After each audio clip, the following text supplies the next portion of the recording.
Coast over here Let's watching. go again. Let's go watching All-Star Game on TV right now. Yeah, we had a brief, like almost a commercial break type Almost, thing yeah. going Commercial on. break. Yeah, I had to go run take care of an appointment real Yeah. quick. That appointment went a lot quicker, I'll tell you, than I thought it was gonna go. And we are now back. So, all right, I'll catch you all up on what happened. So Aaron Judge scored a run. Aaron Judge scored a run. He got a walk. Devers, I believe, doubled, which got Judge to third base, and then Semien drove him in. Now, real quick on Judge. Judge is a unique player. A lot of people look at him, they're just like, oh, he's just another big power hitter. Well, he's not just a big power hitter, he's gigantic. He's 6'7". He has, yes, sheer power from just being that big. He also has sound swing mechanics, which most people of his size do not have. And this allows him to be effective across more areas of strike zone than most of the hitters that are his type of hitter, patient hitters, have and are capable of. So he's got zone coverage in addition to being a patient power hitter. That's very rare. And with the swing mechanics, I don't think he should have any sort of issues versus different types of pitching, as long as he has his athleticism and bat speed. Phenomenal ball player. Rafael Devers is about as good of a hitter as left-handed hitters get in the big leagues. He's young. He's a lot younger than people give him credit for. So Devers he still has years of getting better and getting better as a hitter. It's no wonder that he's already got a double in this game. Semien has kind of accepted that in order to hit for the kind of power that he needs to hit for, there are going to be strikeouts. And he's developed into a different type of hitter than I thought he was going to be. I wonder if it will last the season, but at minimum, he's a gritty ball player. He is a guy who he's worked year in, year out to make himself a better player. And I think I've said that at least once before, that I at least got to give him respect for that. He doesn't settle with, oh my goodness. And that's not even in the home run derby. Vladimir Guerrero Jr.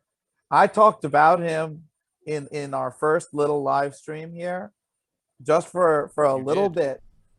And goodness gracious, did you see where that ball went? You see this, Chris? Yep. You're on a little bit of a delay from me. Wow. Everyone's still standing. He is unreal. My goodness. So talking about guys that are phenomenal young players, he's even younger than Devers and a much better hitter. And that's not even a diss to Devers. Devers is a middle of the order guy. He should be batting third through his prime. But Guerrero is on another. He's incredible. He's on another level. And then Semien, like I said, he's gritted it out. He's turned himself into a ball player. I just wonder if what he's doing right now is sustainable through the second half. And it might be. It might be. And there you go. Bogart's getting a hit right there. And that's kind of his thing. I'm starting to think, Guerrero is definitely an O swing guy. But I think that Bogarts might be a V swing guy. Direct to the ball. I'm on that like crazy delay. This is hilarious to me because it's like you're spoiling a movie for me. It like as you're calling everything out, I'm like, well, hasn't happened on my end yet. So and then you're watching it, and then you slowly see like, it happening. There it is happening. Yeah. Now, so this is probably a different kind of entertainment for you, Chris, isn't it? It definitely. You're probably having a great time over there. I can hear it. I love it. I love it, man. I love it. Let's go. I'm like every single time you call out a play, I'm like, I have no clue what he's talking about because it hasn't happened on my screen yet. So And Judge swinging out of his shoes right there. You about to see, like really out of his shoes. I'm like, Wow, you know. I'll tell you, and Burns is a good pitcher. Burns is a really, really good pitcher. Mm-hmm. So for Vladdy to do that on him, it's beautiful, beautiful. Anyway, as a hitter, I really appreciate that. No, Sal Perez, he came up as well, struck out, but he's probably, I'll say Sal Perez is a top 3 catcher. I won't say he's up right now. No, Judge is up right now, but I'm just catching everybody up on how different players have performed so far. And because we're still really early on in the game, so I want to just I want to just make sure that we've covered everybody who's done what they've done, so that we can just do live coverage from here on out. But yeah, Sal Perez, he's come up, he struck out, but he's one of the best catchers in the game. I'll say he's a top 3 catcher. Before the season, I had him as a number 1 catcher. Now it's really it's up for debate. There's a couple of different guys who are in there, but I don't think he's the number 1, especially with the return of Buster Posey. Teoscar Hernandez, he had a rough first month. He had a killer second month. Third month's been he's had an up and down year, and because of how many home runs he hit last year, how powerful he was last year, and because his numbers overall look great this year. He's made the All-Star game. I don't know how his second half is going to do. I think that there's a high chance that he's going to have to work on a couple of things and become a different type of hitter if he's going to succeed in the second half. And if that doesn't work, then I think he'll mainly be successful versus lefties, which doesn't really make him that much different at the plate than Randall Grichuk. But that's fine. Grichuk's a fine player, and that's all right. And then you have Cedric Mullins in the 9 slot, who's one of the most underrated players in baseball. Because if you took him out of the Orioles lineup and gave him legitimate lineup protection, he'd probably be a much better hitter. Now, moving on to the National League, we've seen Tatis. I did a little bit of coverage on him. Talked about Muncy already in the first one. Talked about Arenado in the first one. Now we got Freddie Freeman behind him. Freddie Freeman is...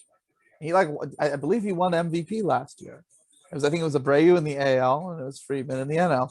So as good of a left-handed hitter as you'll find in the big leagues. And he's a really nice guy too. Just saying. They did a little bit of coverage when he was at first base with Judge. And I think one of the first things that he said to Judge was 2 guys with nice teeth, because both of them fixed their smiles. Like they went and got dental surgery.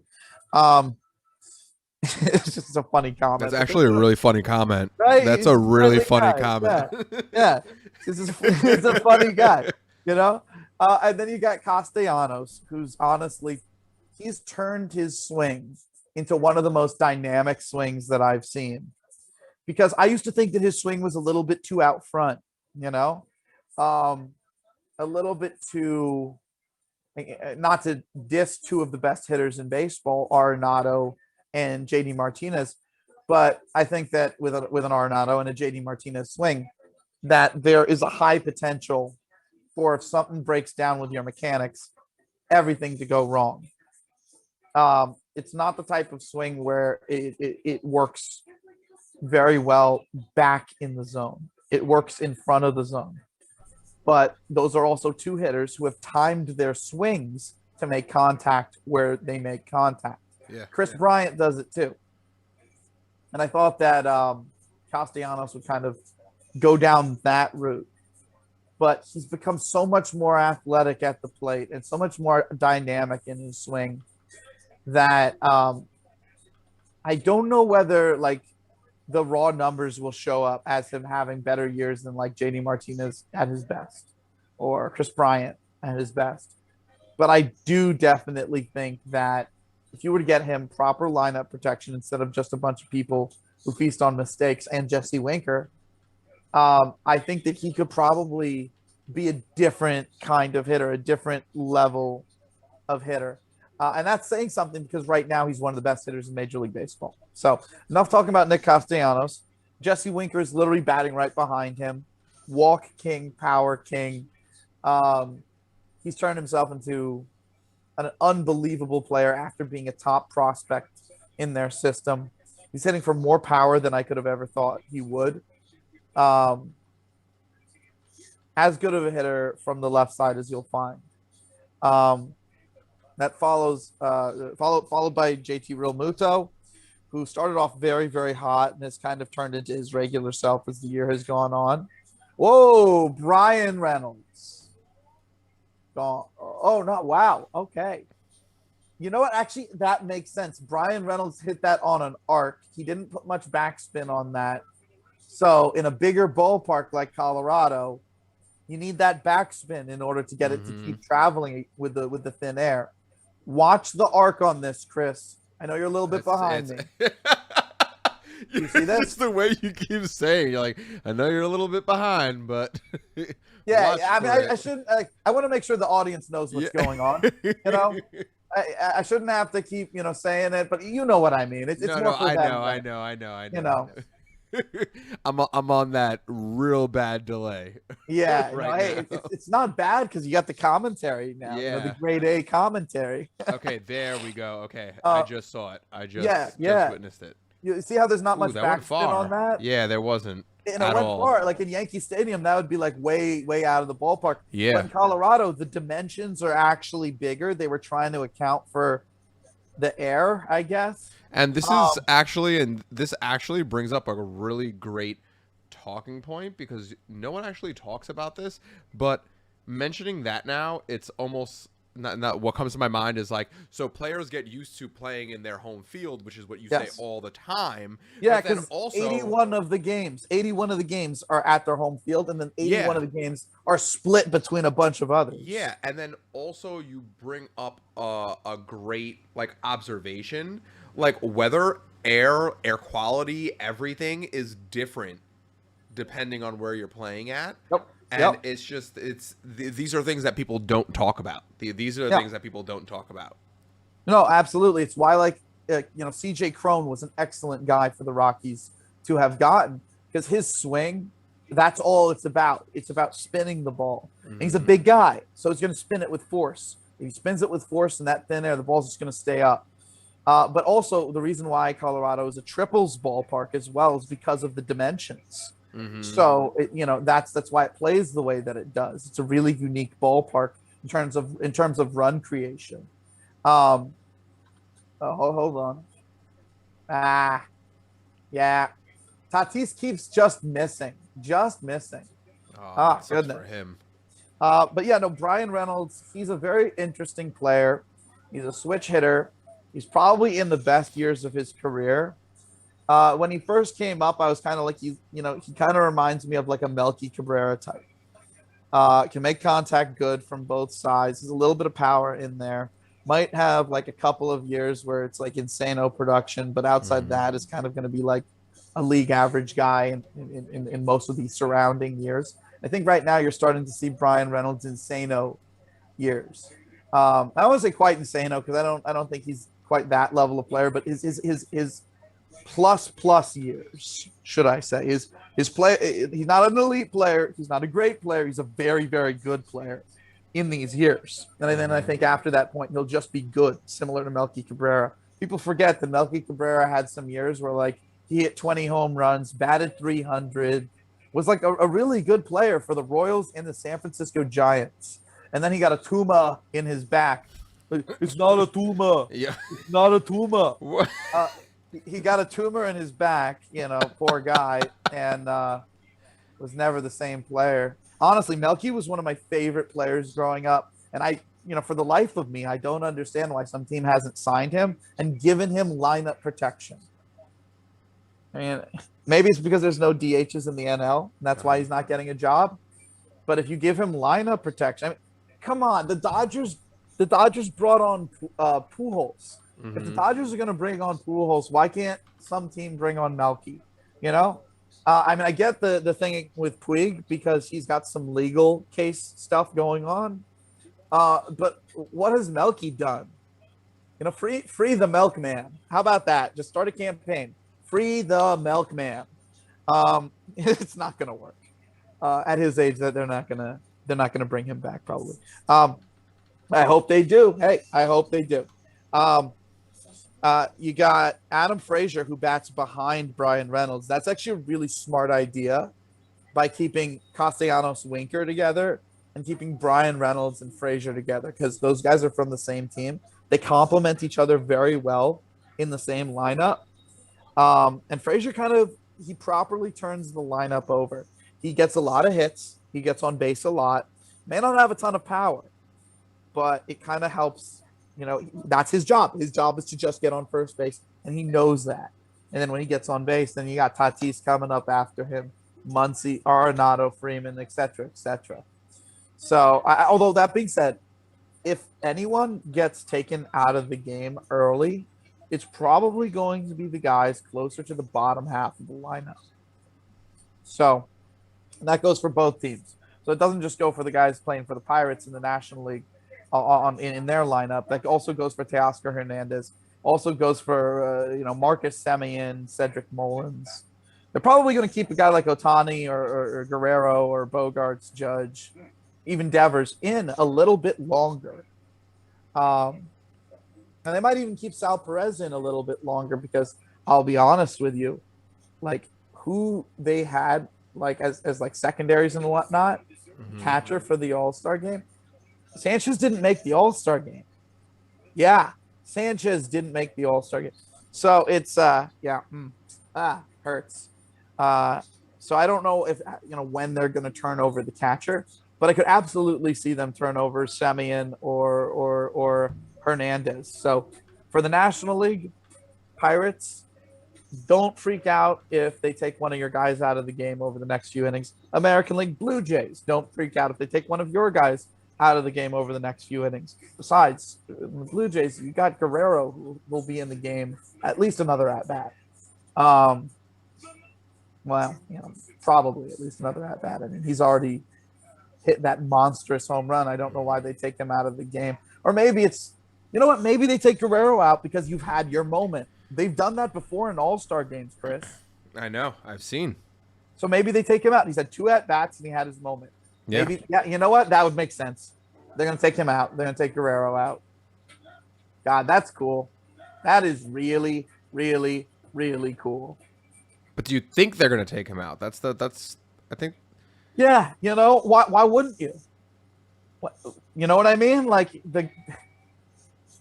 he's done all you got to do as a player. Yeah. In these moments, Yeah.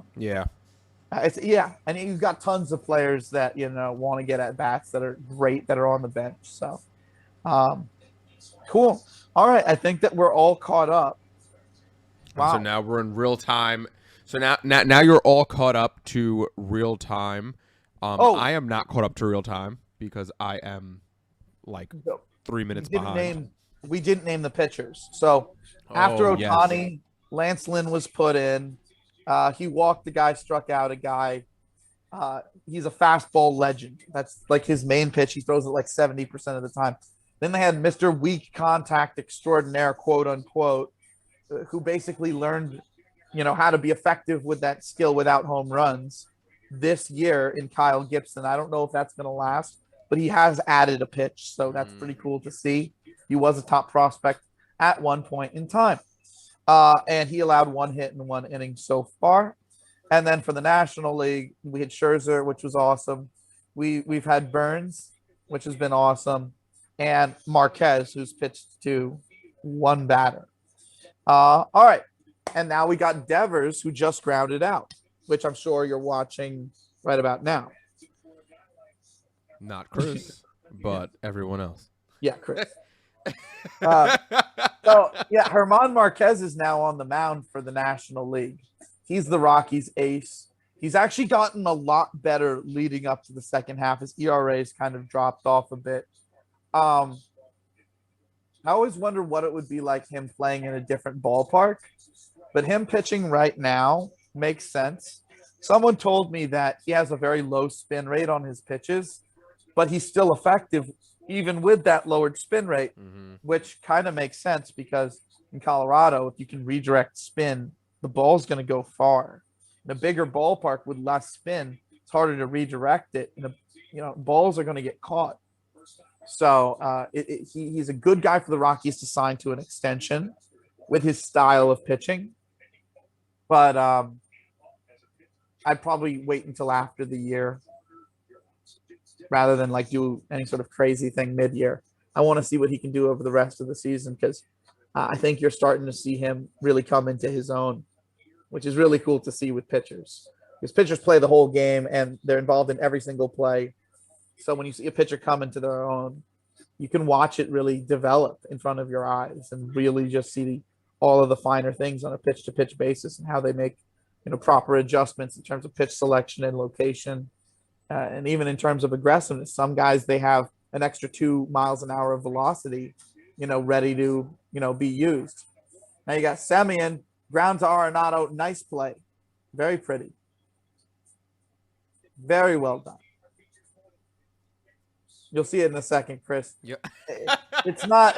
Yeah, you're looking at me. This is the You're looking at me greatest like, joke. what's going on? Yeah. Oh, and then beyond that, yeah, I think they've played it a few times in this broadcast, Chris. The slow motion swing of Guerrero's home run. Wow. 110 miles an hour, 95 feet tall maximum. And I think you'll see the distance in a second, Chris. If you could read that out, I missed the distance. Let's give it a second. Yeah, 110 miles an hour, 95 feet tall. Whoa! First off, did you see the distance? No. They didn't do that on your broadcast? No, they didn't do that on my broadcast. Oh, well, doesn't matter. They'll definitely announce that later. This pitch went right over the head of Perez. Goodness gracious. I'm sure that was not on purpose, but a little scary moment. And then he goes right down the middle with an 88. I love it. 110 miles per hour. Oh, here it is. 95-foot height and 468-foot distance. Wow. There we go. There we go. Now watch this pitch to Perez. Watch this pitch to Perez.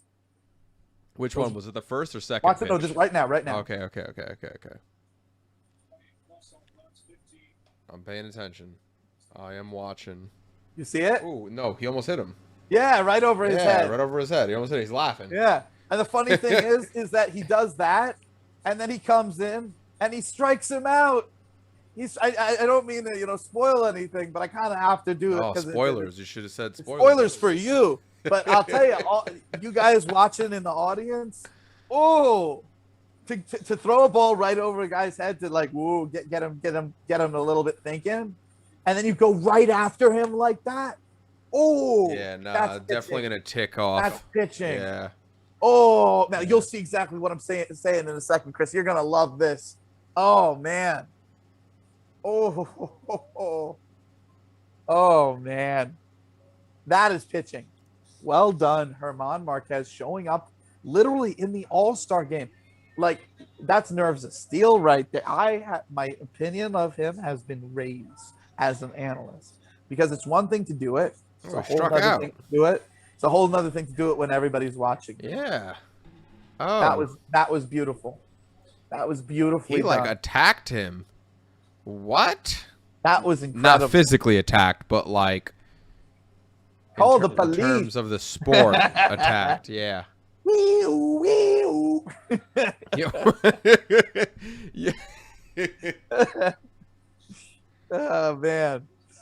Oh, this is fun. This might be the funnest coverage that I've had. And funnest content I've made with you in a long time, man. This is great content. You say that every time. So I guess every single time is just fun content. Dude, I'll tell you, now that I'm back on the East Coast is the best coast. Yeah, East Coast is the best coast. We got to figure out how to do more content. Yeah, Yeah. Especially since we're in the same time zone. It's like. Well, this is the other thing. Little bit of an inside look into what we're trying to do here to everyone watching. I might be able to hire someone to do some filming for me. Mm-hmm. And we might be able to go and do some live stuff at ball games. You and me. Like go to a couple of ball games and do live content from there.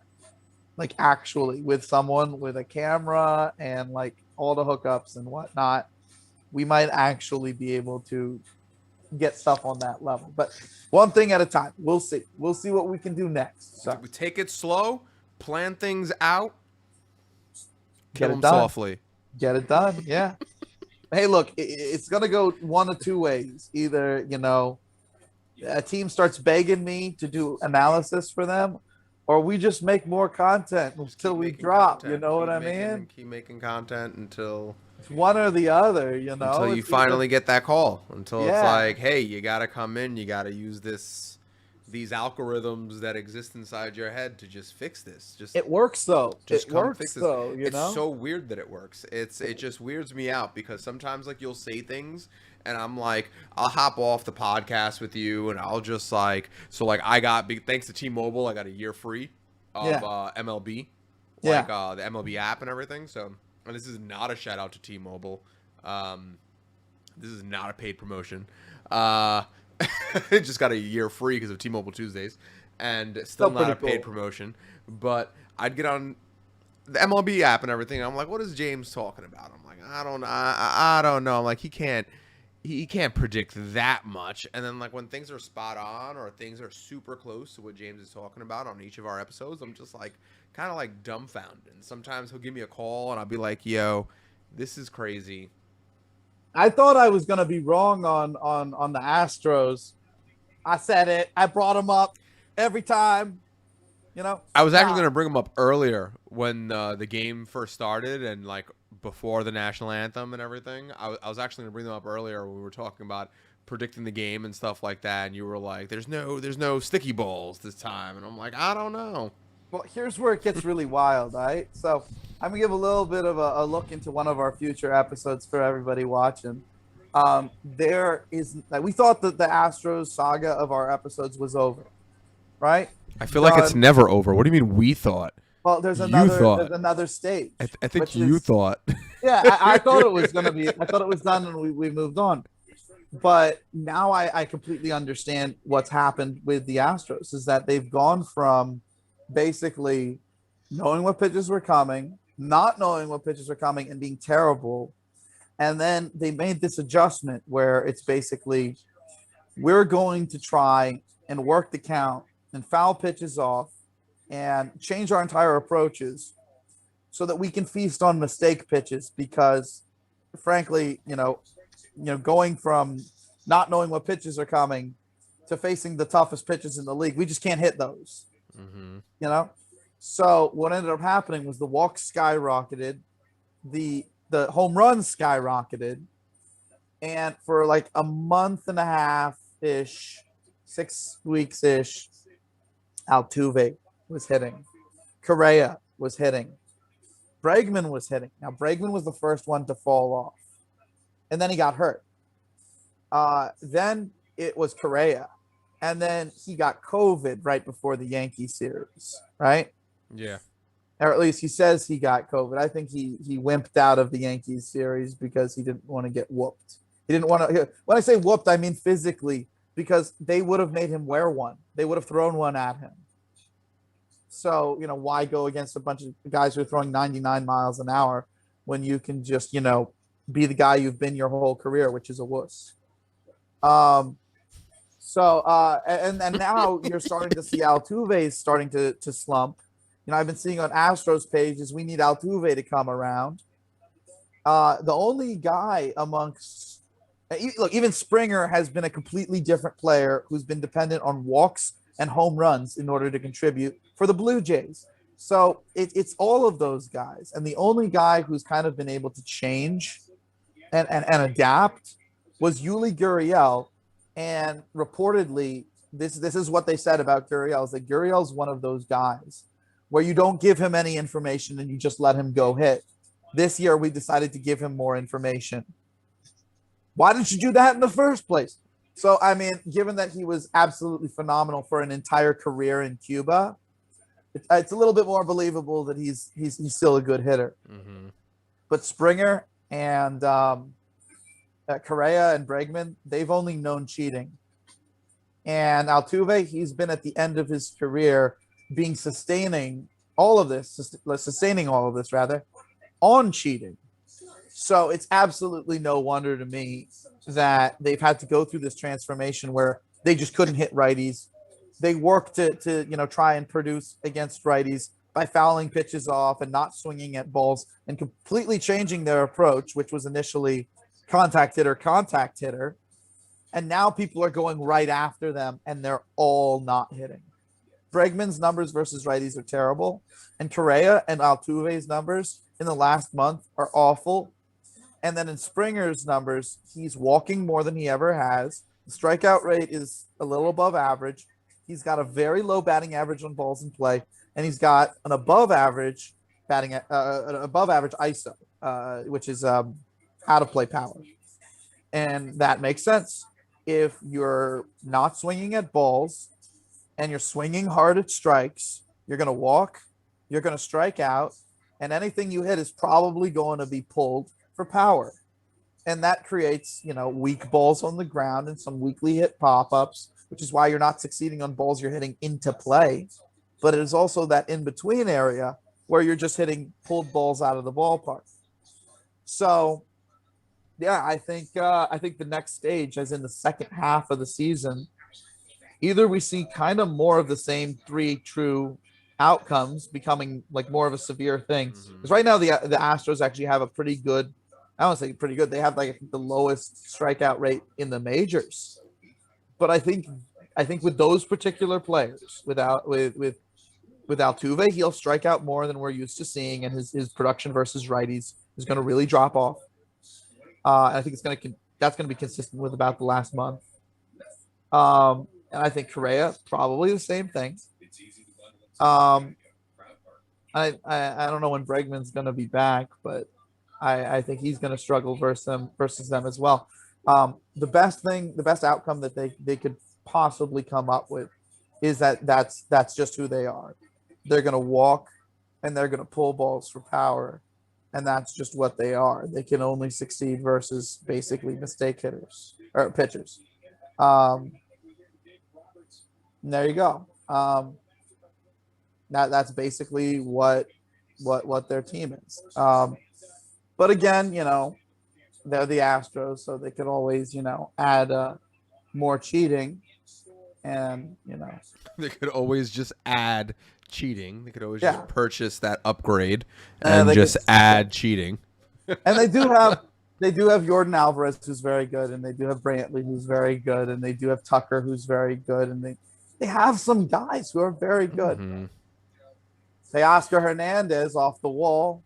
They're going to probably take him out of the game after this. I feel like this is always part of the conversation that we have, though, is that the Astros do have players that are well-rounded and that are really good. It's just the sad few that ruin it because they're constantly cheating.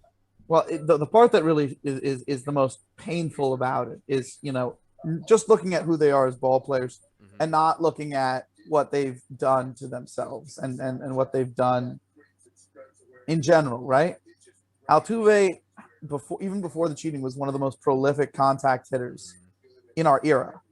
And he was a legend because he was tiny and he was still producing, which means he was a master of the small strike zone. And Correa, coming up through the minors, he was one of the most talented shortstops I've ever seen in my entire life. He was loose and fluid in the field. He had the body type to fill out and become a power hitter, and he had the swing of a power hitter as well. Bregman, he didn't quite have the swing of a lot of the other guys. He didn't have the physicality of a Correa, but he was a lot closer to an Altuve in size. But Bregman, unlike Altuve, he offered the other side of it. While Altuve was a contact legend, Bregman was like a strike zone master. He would walk a lot, and that was his thing. He knew the strike zone really well, and he could hit very evenly against basically any different pitch that you would throw him because of his eye at the plate.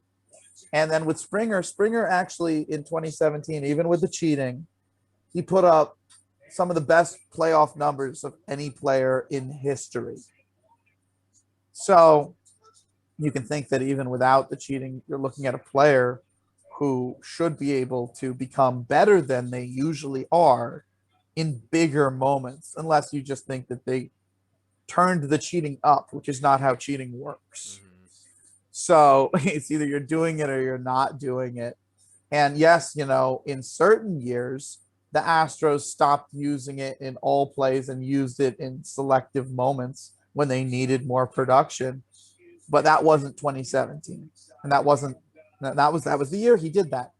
So you're looking at guys who like are really innately talented, and I don't think they'll ever be looked at the same by me or most other sane baseball fans. I think that they're an amazing They're set of so players. great. Oh, so amazing.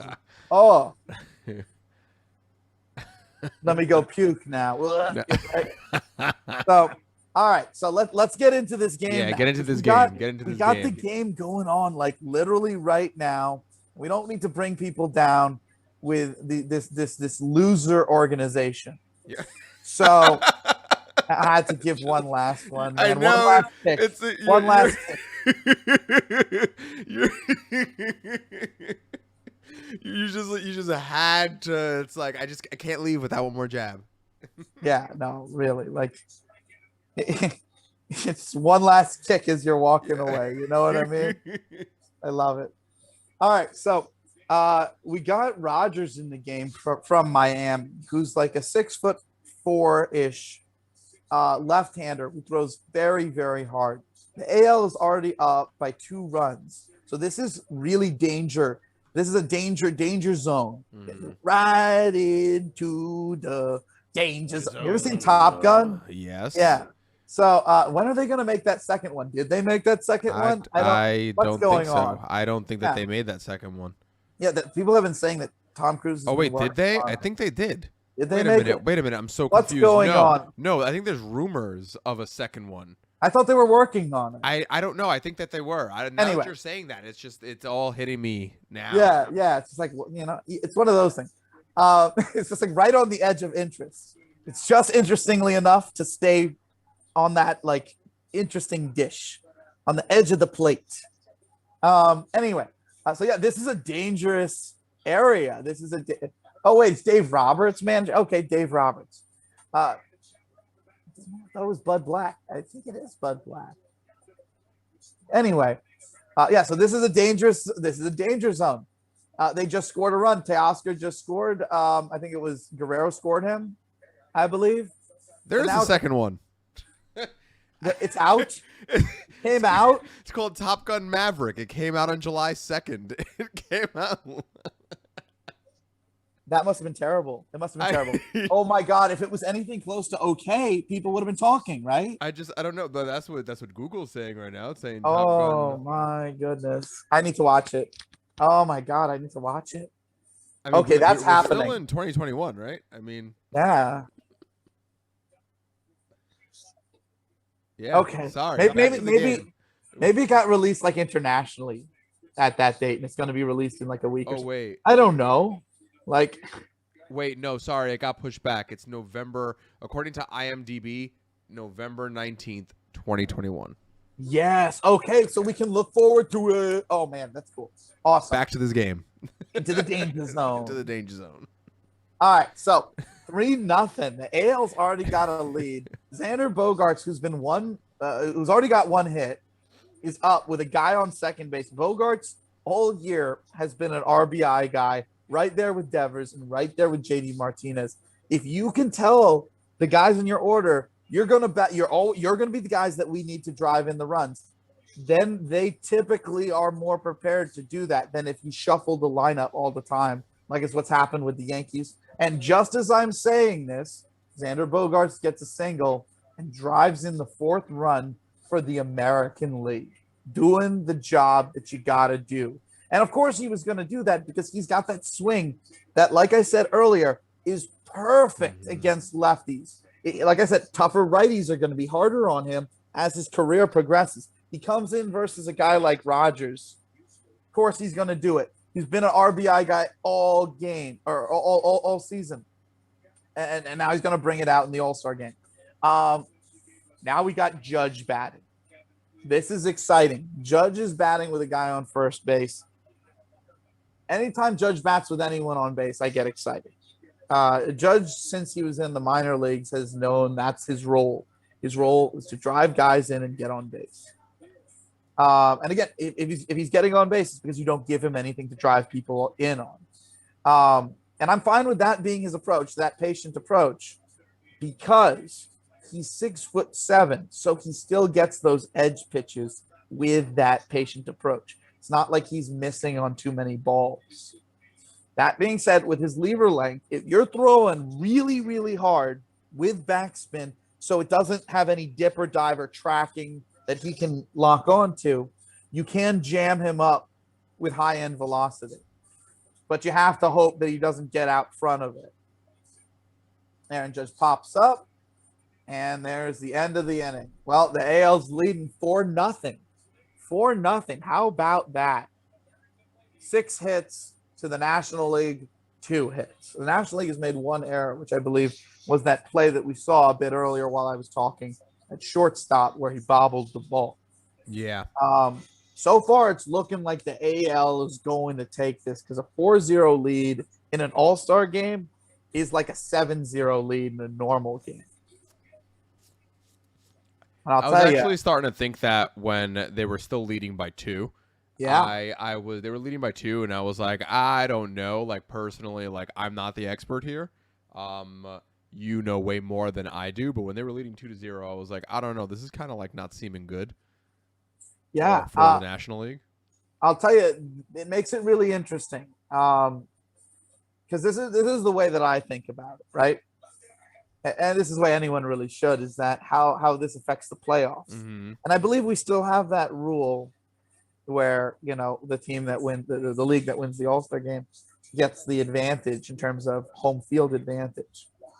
And home field advantage is a very, very important thing in an era where you can, you know, change up your team at will any year, and everybody has different types of ballparks. And your players get comfortable in the home ballpark. So you give your whole team the whole year to either figure out their roles or settle into their roles. Mm-hmm. If they can have the home field advantage, it means a lot more than people like to talk about. Yeah. Also, it's another reason why handedness really matters for lineup construction, but in general, the way that people need to be thinking about teams in total. Because if you have a team where all of your hitters are effective versus only one-handedness of pitcher, what happens when they face the other handedness? So if you look at individual players splits, how they do versus righties, how they do versus lefties, this really matters. Okay, a guy who has a lot of trouble versus righties, if you stack up your lineup with a bunch of those guys, your lineup's not going to really do that well.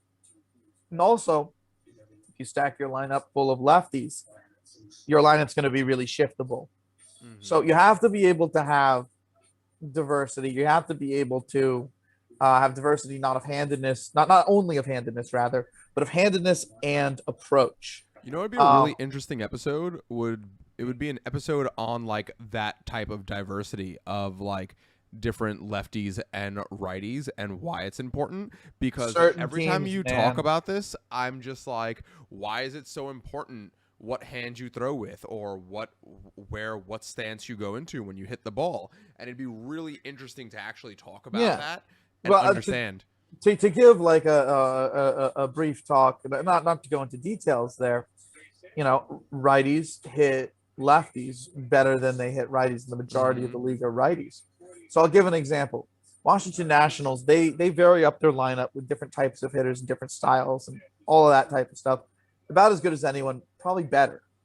And if you look at some of their hitters, Kyle Schwarber, he is a lefty who historically has had trouble versus lefties, but he's going off this year. Mm-hmm. They kind of saw him coming into his own and saw what they could do to get him to kind of be unlocked. It's really all about his front leg and not closing his stance off by striding too short. And I think Kevin Long worked with him on that. They have Josh Bell, another lefty, historically one who can, and I think even this year, cannot hit lefties, but he does great versus righties. And then you got Soto, and that's your middle of the order right there. 3 lefties who obviously are worse versus lefties than they are versus righties, right? But you have to remember Soto is one of the best hitters in the game, so he is still going to hit righties, or rather, still going to hit lefties. Um, Schwarber coming into his own should be better than he's been in the past versus lefties. Bell's not going to hit lefties, okay? Harrison's going to, Castro's going to. Whoa! Whoa, here we go. Dinger. Dinger for the NL. NL's on the board. NL's on the board. NL's on the board. Unfortunately am still stuck at 4-0 right Yeah. now. I'm not going to tell you what's going to happen. You're going to watch it, and then I'm going to talk about it. But yeah, in terms of handedness, that's why handedness is important. But different types of swings also do different types of things. So, for instance, if you have a V swing, you're attacking directly to the ball. You're going to pull more balls. You're going to hit more balls for power because you're going to have more power behind it. You're going directly to the ball. Switch hitters, a lot of the time, are those types of hitters. Stanton is that type of hitter right now. Lindor is that type of hitter right now. And then there's O swing hitters, which are more like Sanchez. Jeter was an O swing hitter where it's a looping back path.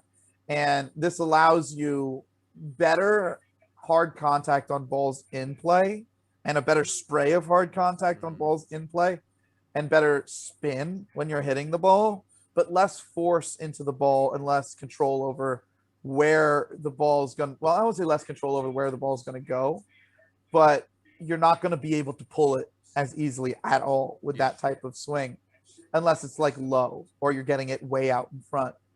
And if you have that kind of bat speed, then there you go.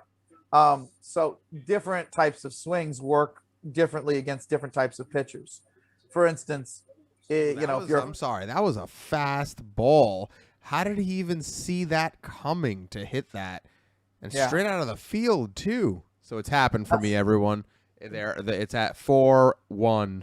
Yeah, and I'll tell you, that's JT Realmuto right there. And I think the reason why that went as far as it went, just being completely honest, is he redirected that, and he redirected that with spin.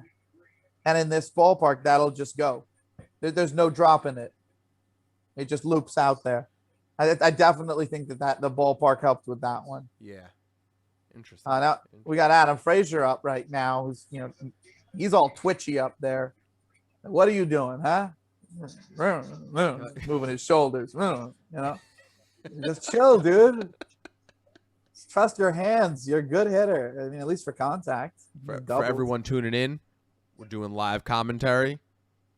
Got the All-Star game. Let's go. Let's go. Oh man! All right, ground ball to the shortstop, Bo Bichette. That's just a normal. I'll tell you, Bo Bichette, he has a good arm, but I've always seen his body as more of a second baseman's body. That being said, he's young enough and he's got the athleticism where he's going to grow into shortstop. Yeah. The other thing is entering the year. I tried to tell people like, yo, I think Bo Bichette this year is going to start to have a little bit of trouble versus righties. And he's still going to be a great hitter. So I don't think, still going to be a good hitter, I said. But I thought he was going to have a sophomore slump this year, mainly because of how he's doing how he was going to do projected against righties. Because I think he's got a great swing, but I didn't think his body had enough strength that against hard throwing righties, which is the major leagues, into the second half and all the way up till the end of the season, I think his numbers are going to be a lot worse versus righties than lefties, and that's what I said entering the year.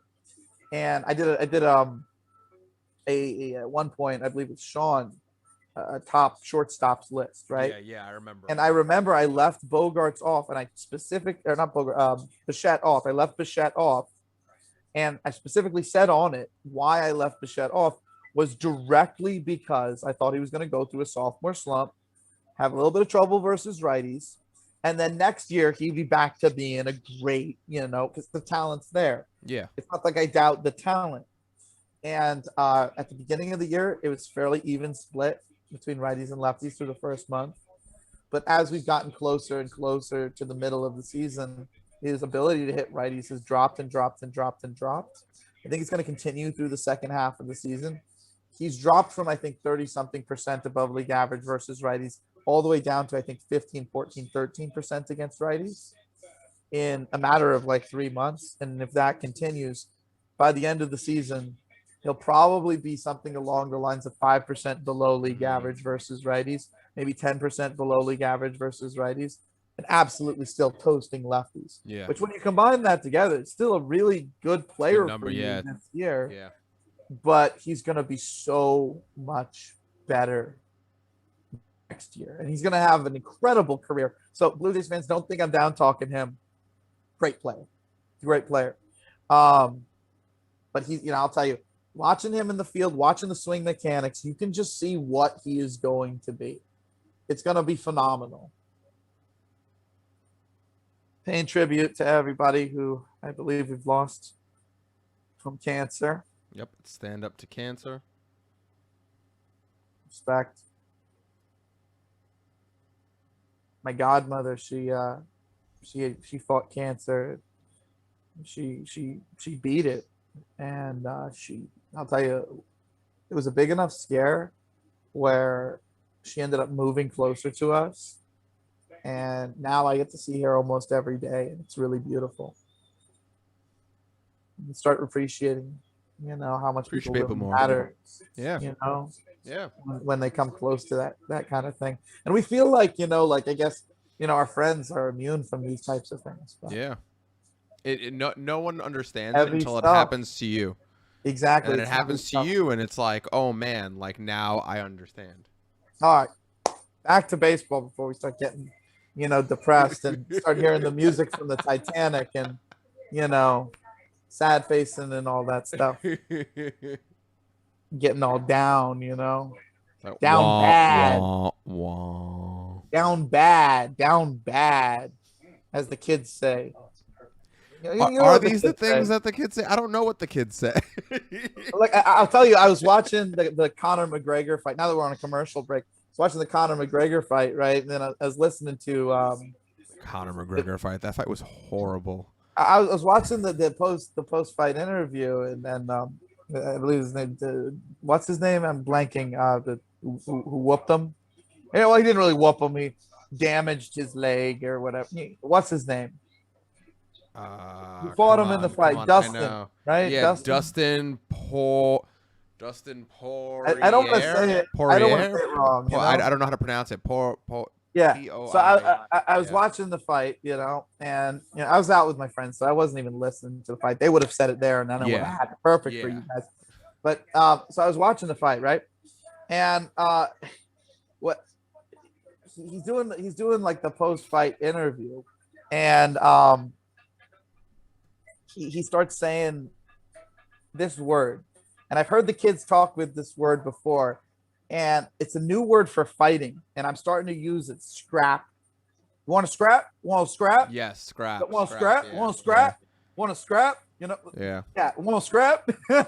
Yeah. It's weird, but like I kind of want to use it for like when baseball players get into fights like mid-game, because that could be funny. Like, oh, they're scrapping. No, it's like no, it's just like when you're watching them, it's like, oh, he's you provide commentary. It's like, hey, I don't like you. I don't like you. We'll scrap.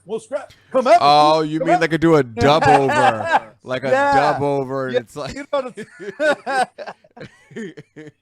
would be great. Yes, like do a whole dub over and just be like, you trying to scrap? Are you trying to scrap?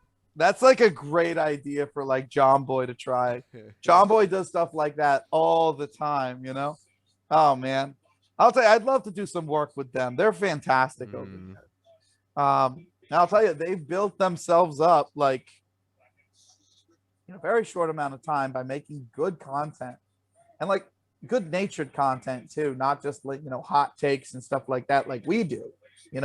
They've been all about like working with with younger audiences and getting people interested in the fun things about the game. Like, we're very analytical. We like having fun here too, but we don't. But it's more math based. Yeah, like we're more math based on this channel and everything.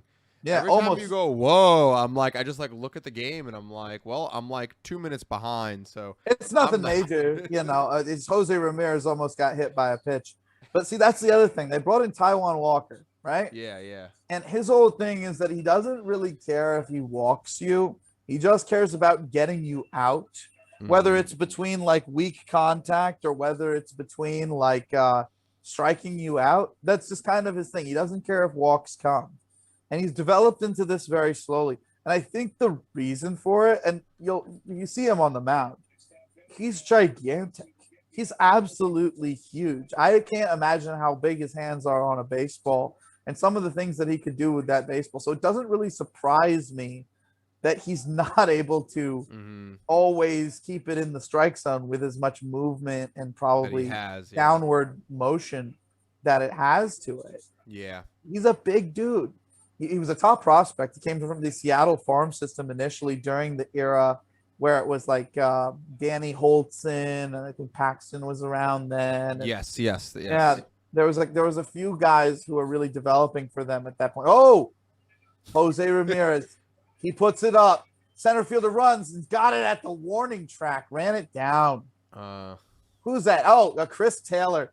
Chris Taylor, I'll tell you, if you met Chris Taylor in real life, you'd think that he was more likely like a local fisherman or like a what truck does that driver or even something mean? than a baseball player.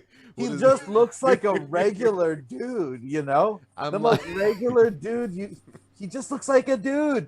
He looks like a dude. Like he's not this like big guy with the muscles. He's just some dude with a neck beard. you Some legit. dude with a neck beard. He could be me. He could be you. He's just, and he runs that down like it's nothing. I love Chris Taylor. And that's the other thing about Chris Taylor. Like he looks like a fisherman. That's the first time I've ever heard that Looks like a reference fisherman. ever. You'll see him run down a ball in the outfield in a second. You'll know what I'm talking about.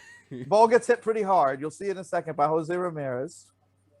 And he runs it down, and look at the guy. Hmm. I mean, he looks like when I was like in my early 20s, and It I just was happened, yeah. yeah, when I was in my, you see Yeah. him, right? Yeah, yeah. It literally just happened as you looks like a said dude. watch.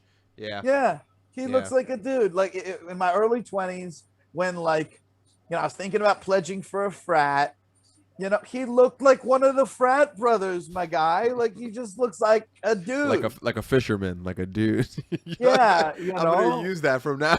I'm telling he you. looks like a dude. I'm telling you, I'm gonna use that from now on. That's my new favorite. I That's love it. literally my new favorite.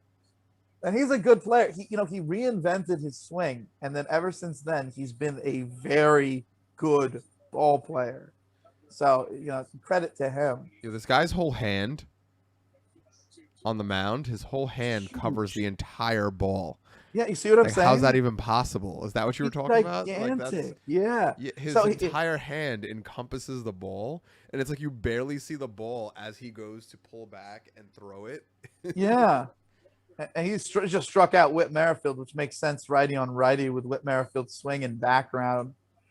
Look at that. Oh my goodness. Beautiful. And I'll tell you, this is something that not a lot of people talk about is frame. Is that if you're a really tall guy, but you don't have, the most massive frame, you can have big hands, but you might not be able to use them properly. Yeah. His frame with how big his hands are, I mean, like there are guys who are bigger than 6'3", 6'4", which is about as tall as him. Oh, Zunino hit it in the air. It's gone. It's gone. It's definitely gone if you hit it in the air in this ballpark and you're Zunino. Zunino has the highest exit velocity on fly balls and line drives of anyone in baseball this year and has completely changed his approach at the plate. He does not care that he's striking out nearly 40% of the time. Yeah. He is walking like 8% of the time, but anything in the strike zone, he's swinging as hard as he can. The difference between how hard he's hitting it when he hits it in the air and how hard he hits it when he hits it on the ground is massive, which means if it's in the air, it's gone. Yeah. The rest of the time, it's not a good situation for him. But now that he's so committed to this approach, he's hitting a lot of balls in the air and enough that I think he might be able to sustain for once a offensive profile that is above league average. And the reason why that is especially notable is he's probably, if not the best defensive catcher in the game, top 3. So if he can hit with his level of defense, you're looking at something really cool, even if it's a short-term thing with the level of, or rather the lack of contact that he makes. Now you got Jared Walsh, who's a first-year wonder. The league hasn't really adapted to him. He just flied out to the dude in center field, the fisherman. The fisherman. Yeah. But Zunino No. putting another run on the board for the AL I know. with a massive home run. That was I'll tell you, the airtime on that is actually insane because the other home run that we saw, it was right outside the gate. This one was like in like up in the stands and everything. The airtime on that hit is actually ridiculous. I'll tell you, if I'm Colorado, this is the thing. After a player becomes expensive for the Tampa Bay Rays, they typically move on from them. Yeah. I'm Colorado. Long term, I target Zunino because this is the thing. You're not ever going to get a top notch, catch. Well, you might get a top notch catcher if you spend a lot of money and you're the Rockies. But that's kind of not what you want to do. You want to diversify your roster and not spend a lot of money in one place if you are a team like the Rockies. So I expect once Zunino stops being as effective, which again, he'll be effective over the next couple of years, he's still going to have moments where he's going to show up as this, okay? And if you want those moments to be extended, maybe for a season and a half even, so that you get the production you need offensively and the production you need defensively from such a valuable spot at a lower price because he's past those years, in a couple of years, the Rockies should really look into Zunino. Not now when the price is high, not now when the Rays are not going to move him, but in a few years when he's not quite what he might be. Again, we don't 100% know if this approach is going to last. Yeah. But it's such a commitment to the extreme that the parts of it that do exist make sense to the degree that they make sense. Anything he's hitting on the ground is not hit hard. Everything he's hitting in the air is as hard hit as any player in baseball, actually the hardest hit of anyone in baseball. So even if there's some regression there, his air contact is still going to be up amongst the leaders. And then I think the fact that the walk rate is still 8% means that he's still going to be getting on base, still going to be in a position to be driven in. Not that catchers are particularly fast or he's particularly fast, but it's an additional part of a unique and fairly limited skill set being expressed in a dramatic and extreme way in order to be effective, if that makes sense. No, it does. So, yeah, that's Zunino, and it was beautiful to see that in a big moment like this in an all-star game and in a ballpark that is so conducive to the type of hitter that he is once he gets something in the air. So, all right, awesome. We got the game coming back here on my end. So, all right, who we got in ads. Here? Of course, yeah, I got you. We got Chris Bassitt here, who 10-2 record. That's excellent. He's got a 3.28 ERA. He doesn't particularly throw insanely ridiculous pitches, but he knows how to get batters out. He has a game plan that he sticks to. It's very much spin-based and release point-based. Last few pitches, 91, 92 miles an hour, nothing ridiculous. But he's already got Brandon Crawford, who's having one of the best years of his career, if not the best year of his career. He's already got him 0-2, 2 strikes on him, not even yet a ball. So in a big moment like this, a guy like Bassitt, who knows how to get guys out, throwing strikes, hitting his spots, on 3 pitches has gotten Brandon Crawford out. Third pitch, pop up to the shortstop. 1 out already, 3 pitches in. Bassitt is looking like a veteran pro. This is an argument for getting developed pitchers, especially if you can have a good defense behind them. Because developed pitchers, they don't need to get the strikeout. They want to go deeper into games. So they throw more strikes to get weaker contact. That's why developed pitchers, when they do allow harder contact, it's typically in the first inning while they're making sure how to hit their spots as well as they need to. Tanaka was a notorious guy who would get lit up in the first inning, and then the rest of the time he would just cruise and be fairly unhittable. Shortened season like 2020, he really couldn't get on a groove. As a guy who's so locked into control and command, a season with that few starts, I don't think it did him very good. And then, with the way that the Yankees had to construct their team, they couldn't bring him back. And I think that there's a high chance that with the issues the Yankees have had with pitching, even as much pitching as they have, I do think that there's a chance that Tanaka comes back in a year, comes back to the U.S. And I will say that I am still currently tracking him. He's on the list of players that I'm tracking because I don't think that he's like not a plus big league starter. And there we go. 6 pitches in, he's already got 2 outs. And that's what great pitchers do. They just throw it in there and they get it done. And I'll tell you, in the All-Star game, the American League brought it. They brought it. They're bringing it to this game. It's just, I'm sorry. It's kind of sad. Like they're just bringing it. All right, now here's something funny I want to talk about. This is a little bit advanced. So, when you're looking at players and who they can be under pressure, right? Certain players, they try not to bring their game unless it matters. And if you are before your peak years, that is not a good approach to have.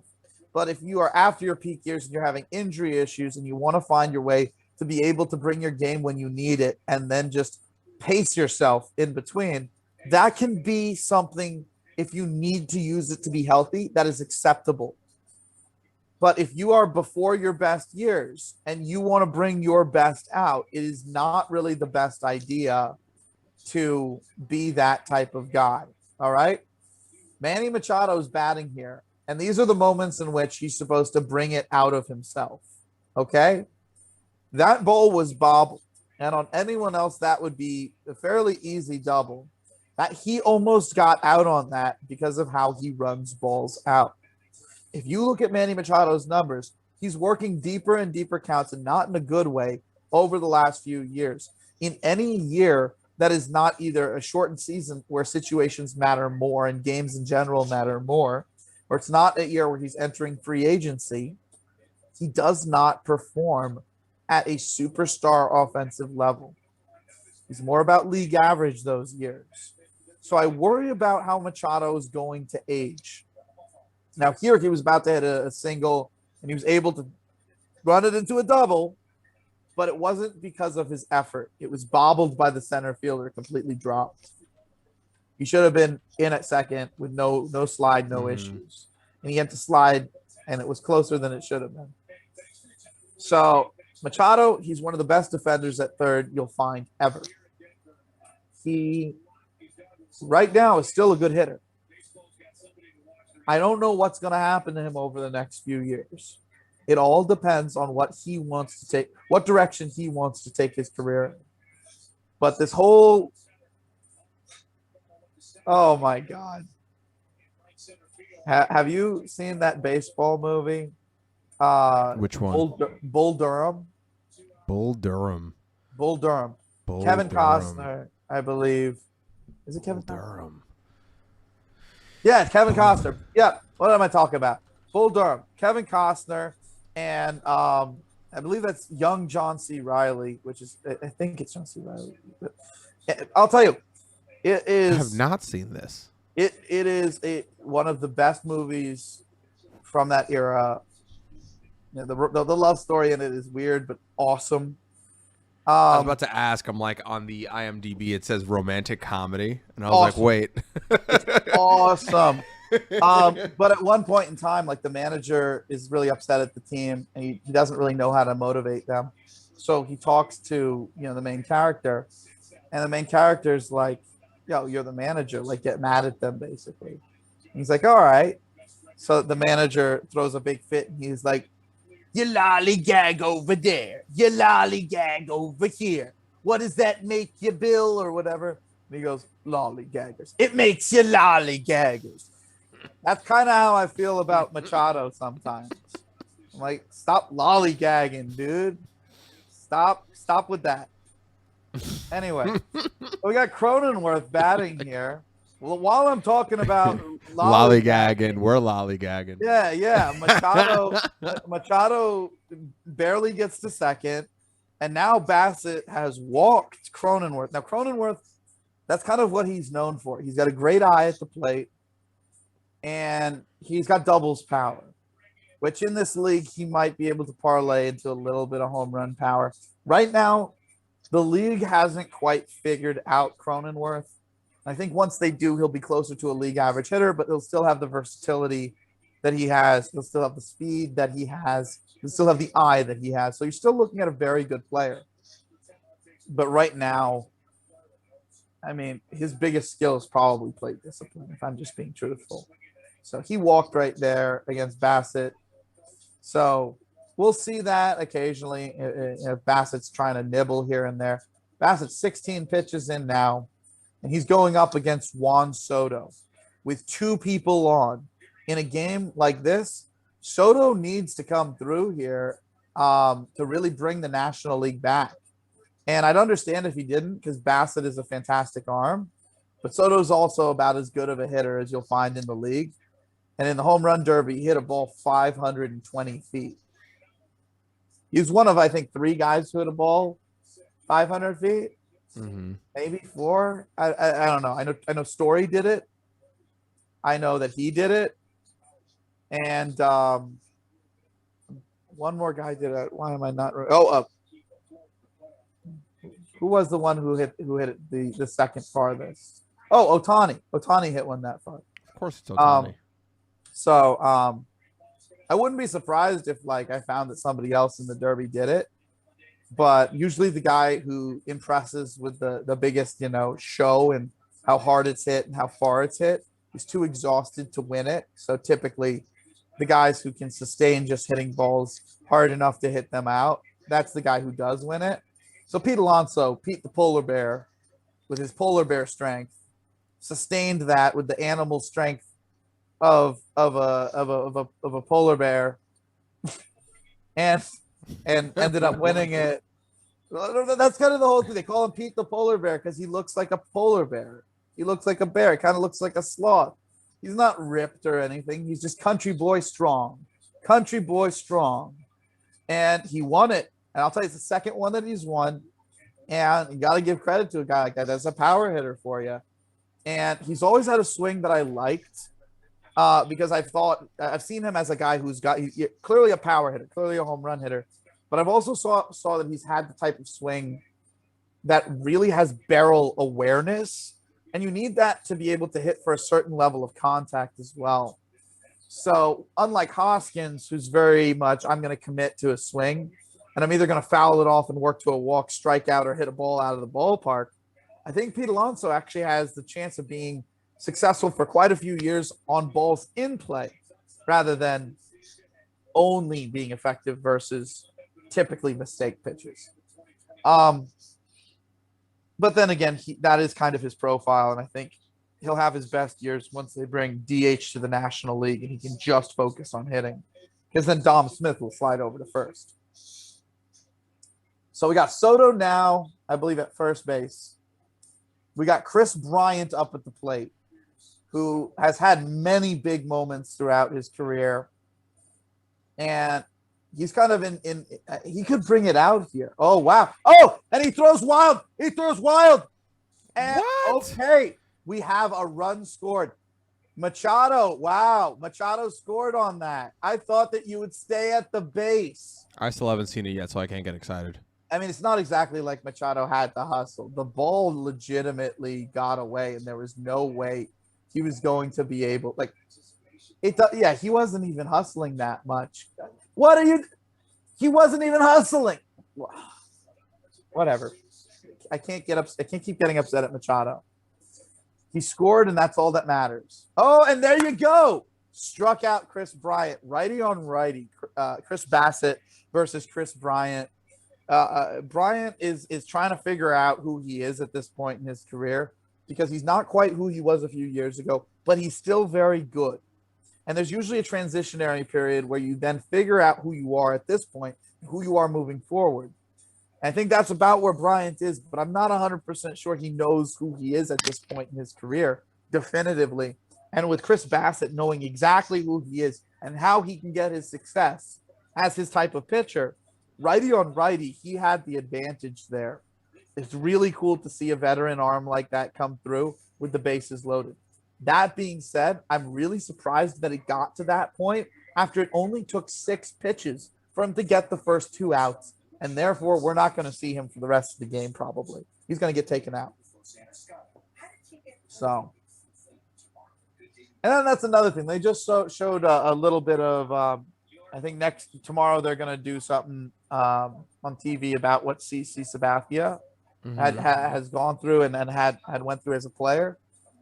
Sometimes you see ball players where they stop playing and they get in better shape than you've ever seen them. And you just got to wonder, when you have guys who are historic talents, how much due diligence are you doing checking up on them and making sure that their heads are right? How many great years could you bring back if you make sure that they're okay? It makes you kind of wonder, like,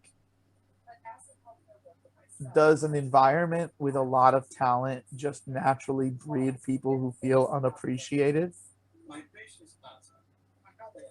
I don't know. You know what I mean? Yeah, no, I know exactly what you're saying.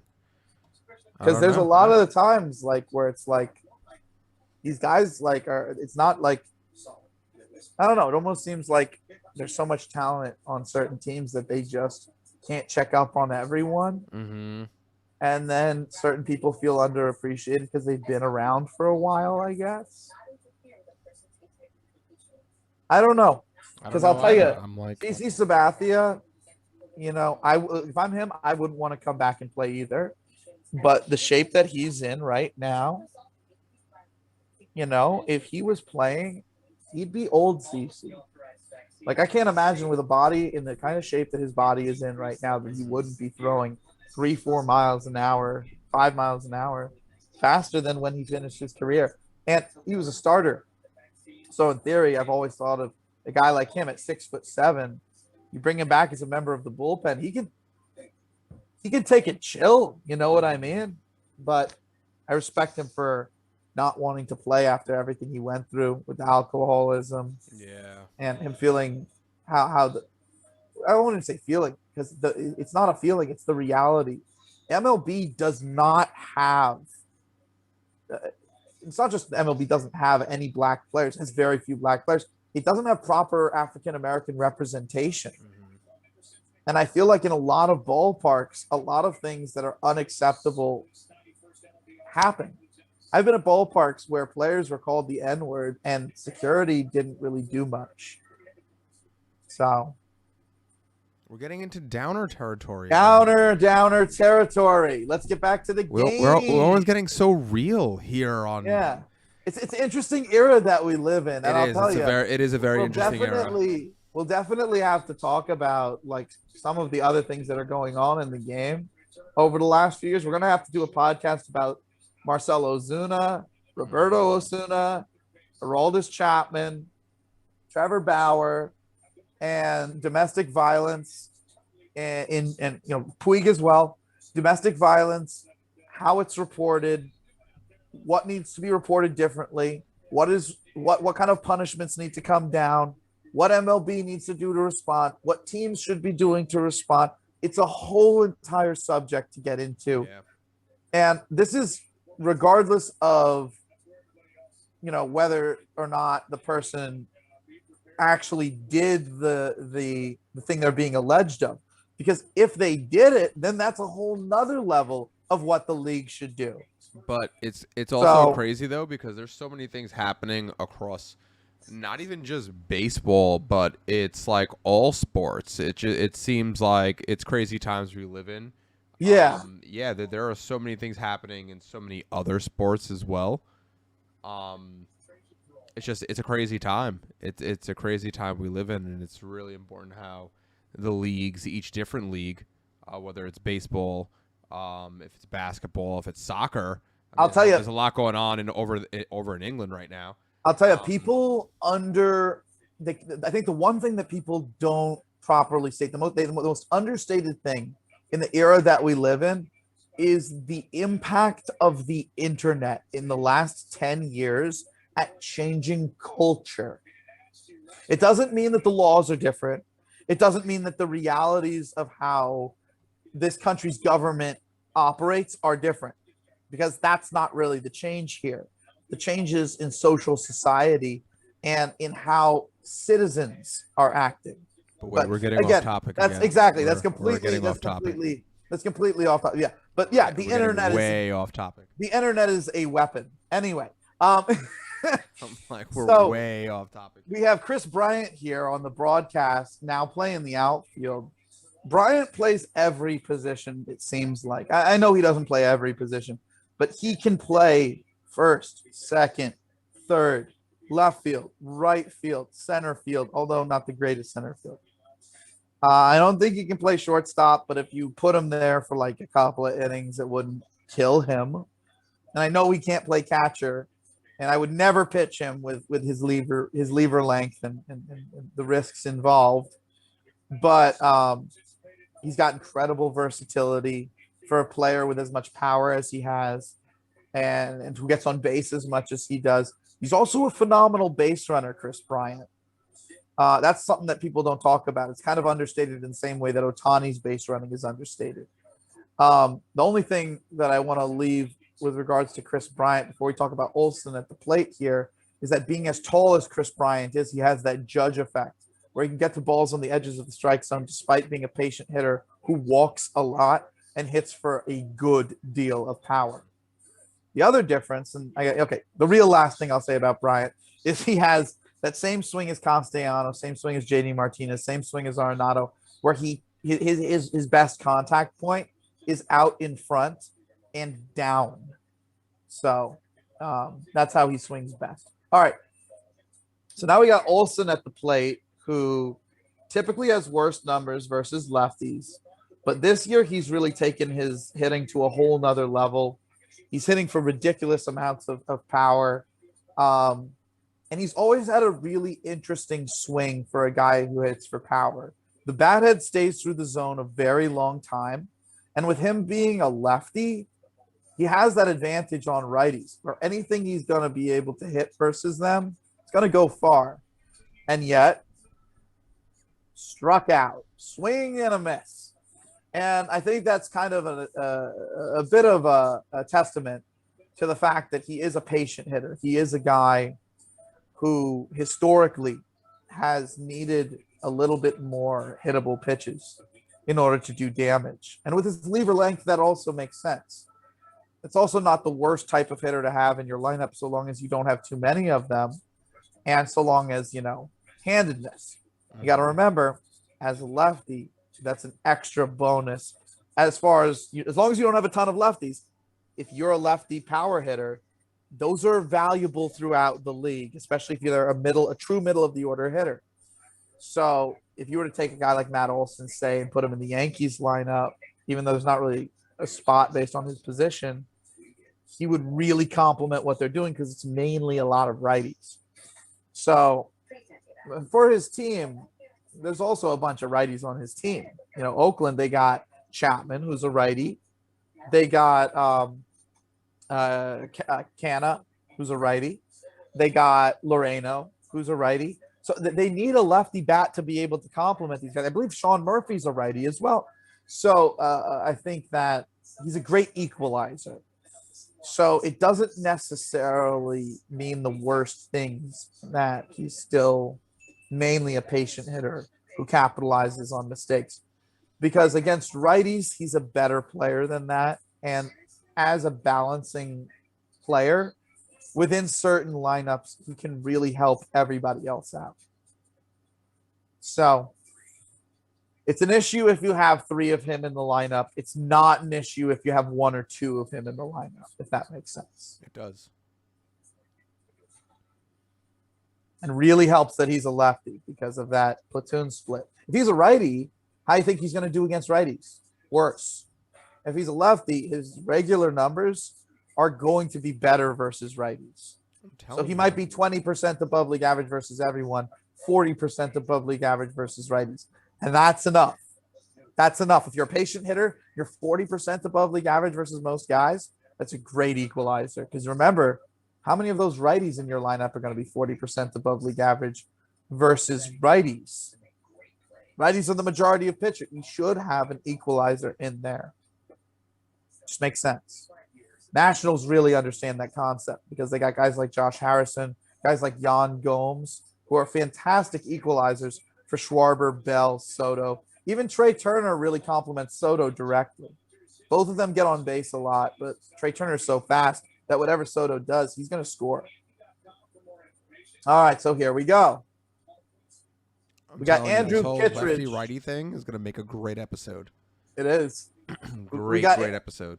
We got Andrew Kittredge on the mound. By the way, also most lefties are V-swing hitters because it's harder to be coordinated for some reason if you're left-handed. Now, look, I didn't make the rules. I didn't design humanity. But frankly, it doesn't take a genius or anyone who, has watched baseball for that long to tell you that fundamentally sound swings are a lot more common amongst hitters who bat from the right side than bat from the left side. And that's just, if you're just looking at all lefties, the percentage of the all lefties that are in the big leagues that have fundamentally sound swings is a lot lower than righties. So maybe everything just falls back to lefty righty. Everything. Yeah. It just I think honestly, this is the thing. I don't think it can't be a coordination thing, right? I don't know. It has to be like maybe you don't have as many examples to design your swing in different ways if you're a lefty. Oh, nice play. Oh, Bichette, well done. 2 good plays today by Bichette, I believe. And Kittredge, I don't even know if Kittredge should be in the All-Star game. That's another guy where, he's making the All-Star game, I guess, because he just got enough votes from his team, Tampa Bay. If Kittredge was a pitcher for Boston, New York, LA, St. Louis, he would not make the All-Star game. But it does make sense that they're putting in Kittredge here because the manager of the AL team is the manager of the Tampa Bay Rays. Oh, and then we have Fisherman up at the plate. Fisherman, let's go, Chris Taylor. The dude, my dude, versus Kittredge. What do you think is going to happen? Well, Kittredge throws a very heavy ball, and Taylor likes to hit. If you throw something in the zone, he's going to swing at it. Probably a ground ball. Yep, ground ball to the third baseman. There we go. Hold it. I like that. You know what? Let's do that. Each player, you ask me what's going to happen. Yeah, I'm just going to go, what's going to happen? What's going to happen? Yeah. So Predictions. Who we got coming up next? So Kittredge is 6 pitches in, so he's still fresh. About as fresh as you can get. I'm fresh. You know that show, right? Which one? Oh man, what's it called? There are 3 morons who work in an office, and they go on adventures, and their boss is a weirdo. And I know what you're talking about. It was on Comedy Central. Yes. Oh, fresh. Yeah. This is not a paid promotion for Comedy Central. Although Comedy Central is a great network. I love that channel. I grew up on that channel, like Weekend at Bernie's and all of those cop movies with Eddie Murphy. I grew up on that, man.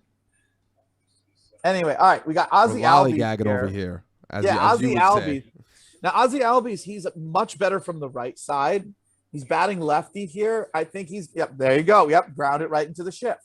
Kittredge has a very heavy pitch, fastball, sinker, really. And Albies being worse from the left side of the plate, it kind of feeds right into it. A lot of people don't understand Ozzy Albies because from the right side of the plate, he's like a middle of the order power hitter and a speedster. Obviously, with his level of speed and when he's on base, what he can do doesn't matter what side. But the left side, he's a leadoff type, and he needs to understand that from the left side, he's not going to be that type of hitter. and that his type of hitter with his speed and his eye needs to just get on base for guys like, Freeman, Riley, Contreras, the rest of the team to drive in. I don't know if Marcel will ever be back, but that was another guy who would have been doing the driving in. And point being is that, and then of course, like Ronald Acuna, when he comes back next year, I mean, I really I tried to push him out of my mind because of his awful injury. I don't know if you saw that. He's literally crying on the field. I believe he tore his ACL, so he's going to be out for the rest of the year, and I think the beginning of next year. But he'll be back for the second half at least.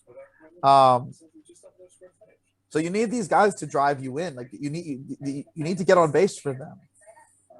And if a lefty's on the mound, definitely do your thing from the right side. But if you don't have that type of ability from the left side of the plate, just don't do it. Just use your legs. Get on first base. Don't try to be a power hitter from that side. Don't try to be a hero, Yeah. So, all right. So we have not exactly a close game here. It's overwhelmingly looking like the AL. You said it. The AL has they brought it. They brought it. They came in. I don't know what it was, but I'm telling you, when they were at 2-0, I was like, I don't know. It looks like they're bringing some heat. They're not playing games. Every time we talked about pitching, the pitching was on point. They were just striking people out. I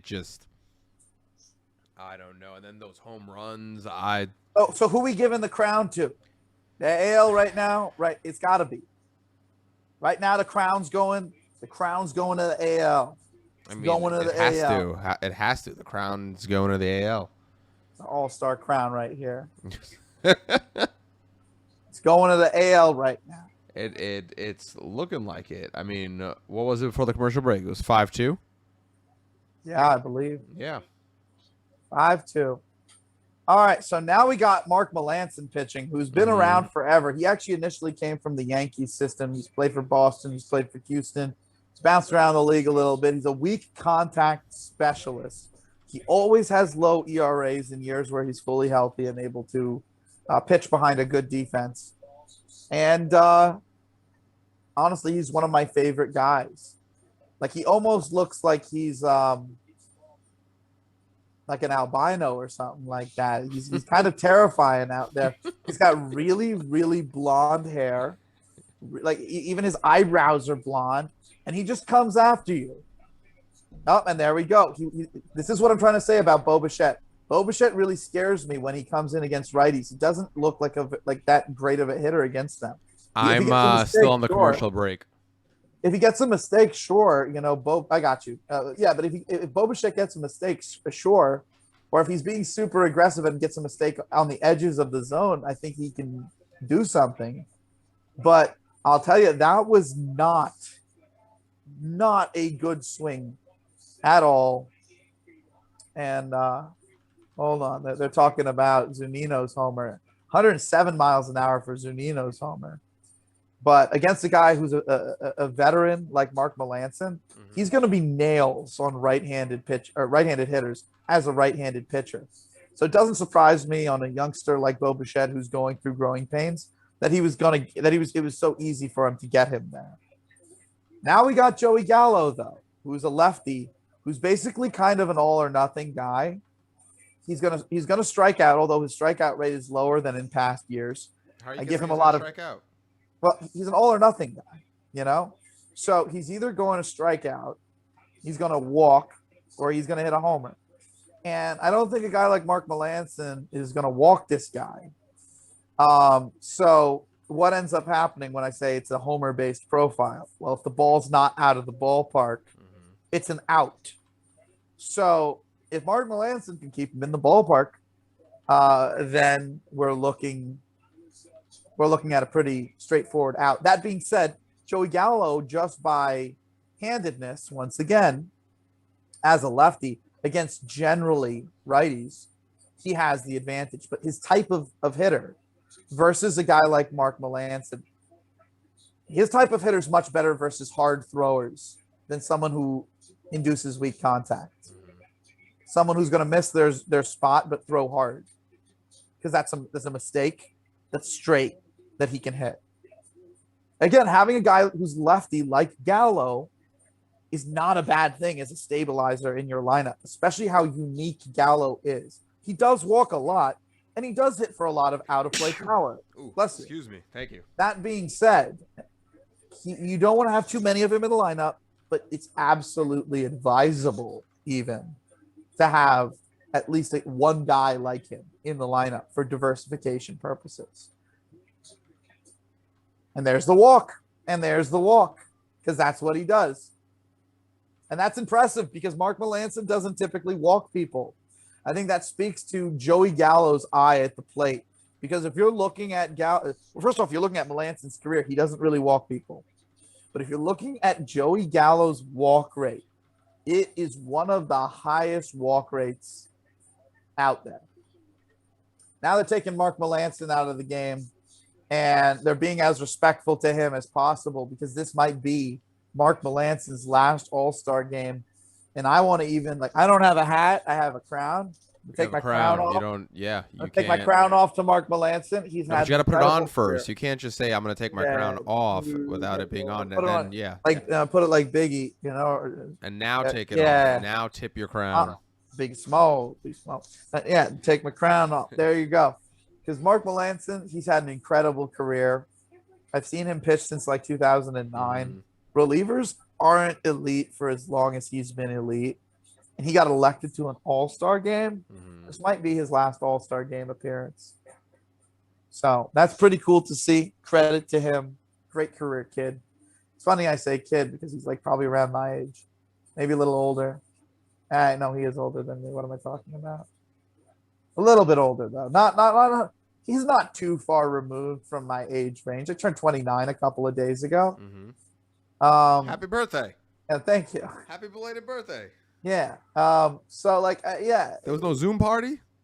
Nah, I mean, it was, I just hung out with the girlfriend and, we kicked it and swam in the pool and we lit off some fireworks. It was nice. We had some good fish for dinner and it was a good situation. It was a nice little time. What kind of fish? Salmon. My mom cooks it and she, how salmon has those folds in it. Yeah. It's fish, right? She slices up garlic and she puts it in there before it cooks. So when you're biting into it, it has crunch to it, and then that garlic kicks. Phenomenal. She sounds like a really smart cook. Yeah, she cooked it up for us, and we went over to her beach house, and it was a wonderful time. So she was treating us to all sorts of stuff. It was a phenomenal time, and she's a sweetheart. Mama Scott knows how to treat a party. I'll tell you that. But anyway, no one wants to hear about, my weirdo family or my weirdo self or my weirdo. Weird. I wouldn't say weird. No one cares. No one cares. So. Everyone cares. That's why we're here. That's what the purpose of live streaming is. The purpose of making content. People care about dope people the small stuff. bits sometimes. You got to give people the small bits. They don't only have to know. They want the dingers. They don't only want the baseball knowledge, but they also want the knowledge behind the man who's predicting the baseball. Chris, they want the dingers. They want dingers. That's all they want. They want dingers. You seen that video, right, of that kid? I hit dingers. No, which one was that? Oh my God. Some kid from the Little League World Series, they interview him. They say, my name's Paul and I like going fishing with my dad. Going fishing being the theme. One dude was like, my name is whatever and I hit dingers. He was just some fat kid. I love it. I was like, yeah, you go, fat kid. If you're fat, you're supposed to hit dingers. Let's go. Yeah. I love it. So, all right. Anyway, we got Joey Wendell up here at the plate against Alex Reyes. It didn't really surprise me. We got now two guys on here. It's not surprising me that people are succeeding here versus Alex Reyes. Because Alex Reyes, he was a top prospect. He throws very hard. He strikes out a lot of people. but this guy's walk rate is I don't know. Like, I'd put him in versus like one or two batters here. His walk rate is so high that I wouldn't want to throw him off, by putting him in a situation where, it could get in his head. Really the test is how he does the first batter, because the other side of it is if he can dial in his control in the big game like the All-Star game, then maybe he can dial in his control for the second half. So righty on righty, especially a guy like Merrifield. Okay, here we go. That's one. Okay, so we got they got the out at second base. So now there's two outs. Guy at first, guy at third.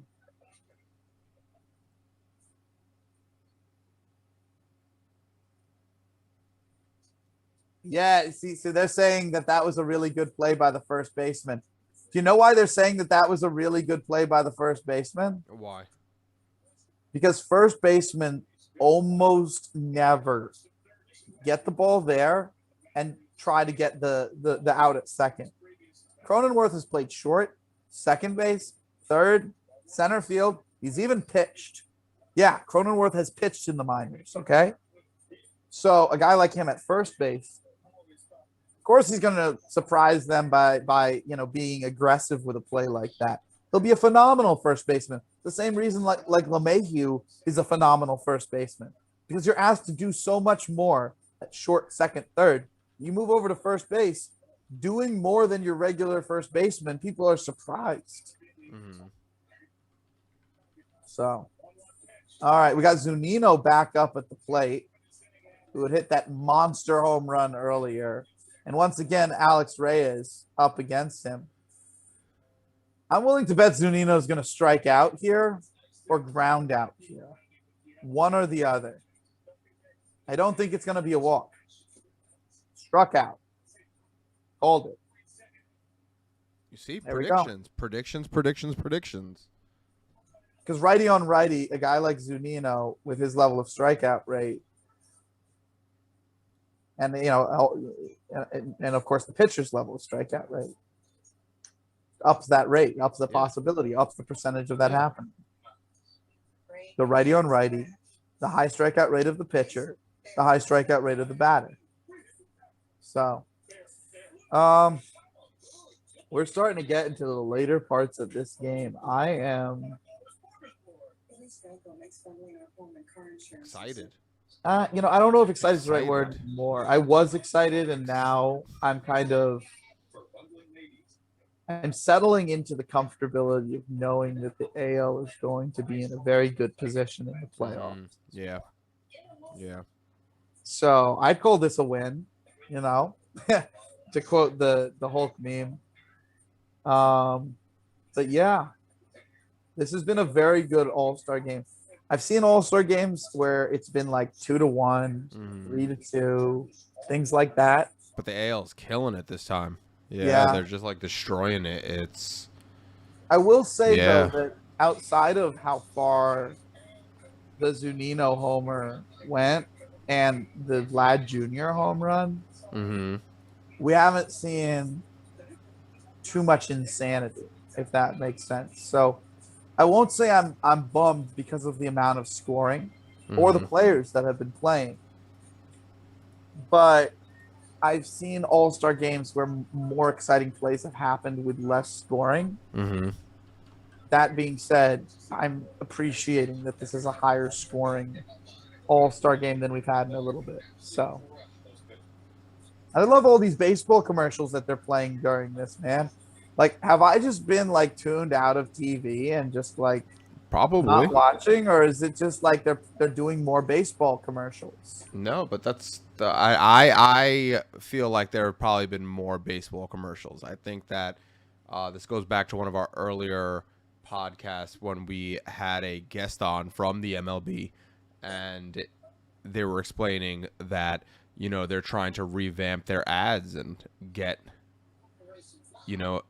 a younger audience, capture that new younger audience and stuff like that. So maybe that's really what it is. Well, this is where it gets really interesting, because MLB Communications actually put up on Twitter this earlier, I believe today or yesterday, Mm-hmm. where it could have been within the last week. Okay, where they said the first half of the 2021 MLB season has seen significant increases in media consumption compared to 2020. For Mm-hmm. instance, ESPN Sunday Night Baseball is up by 26%. Fox Sunday Baseball is up by 32%. TBS Baseball is up by 49%. Fox Sports 1 is up by 78%. MLB Network is up by 34%.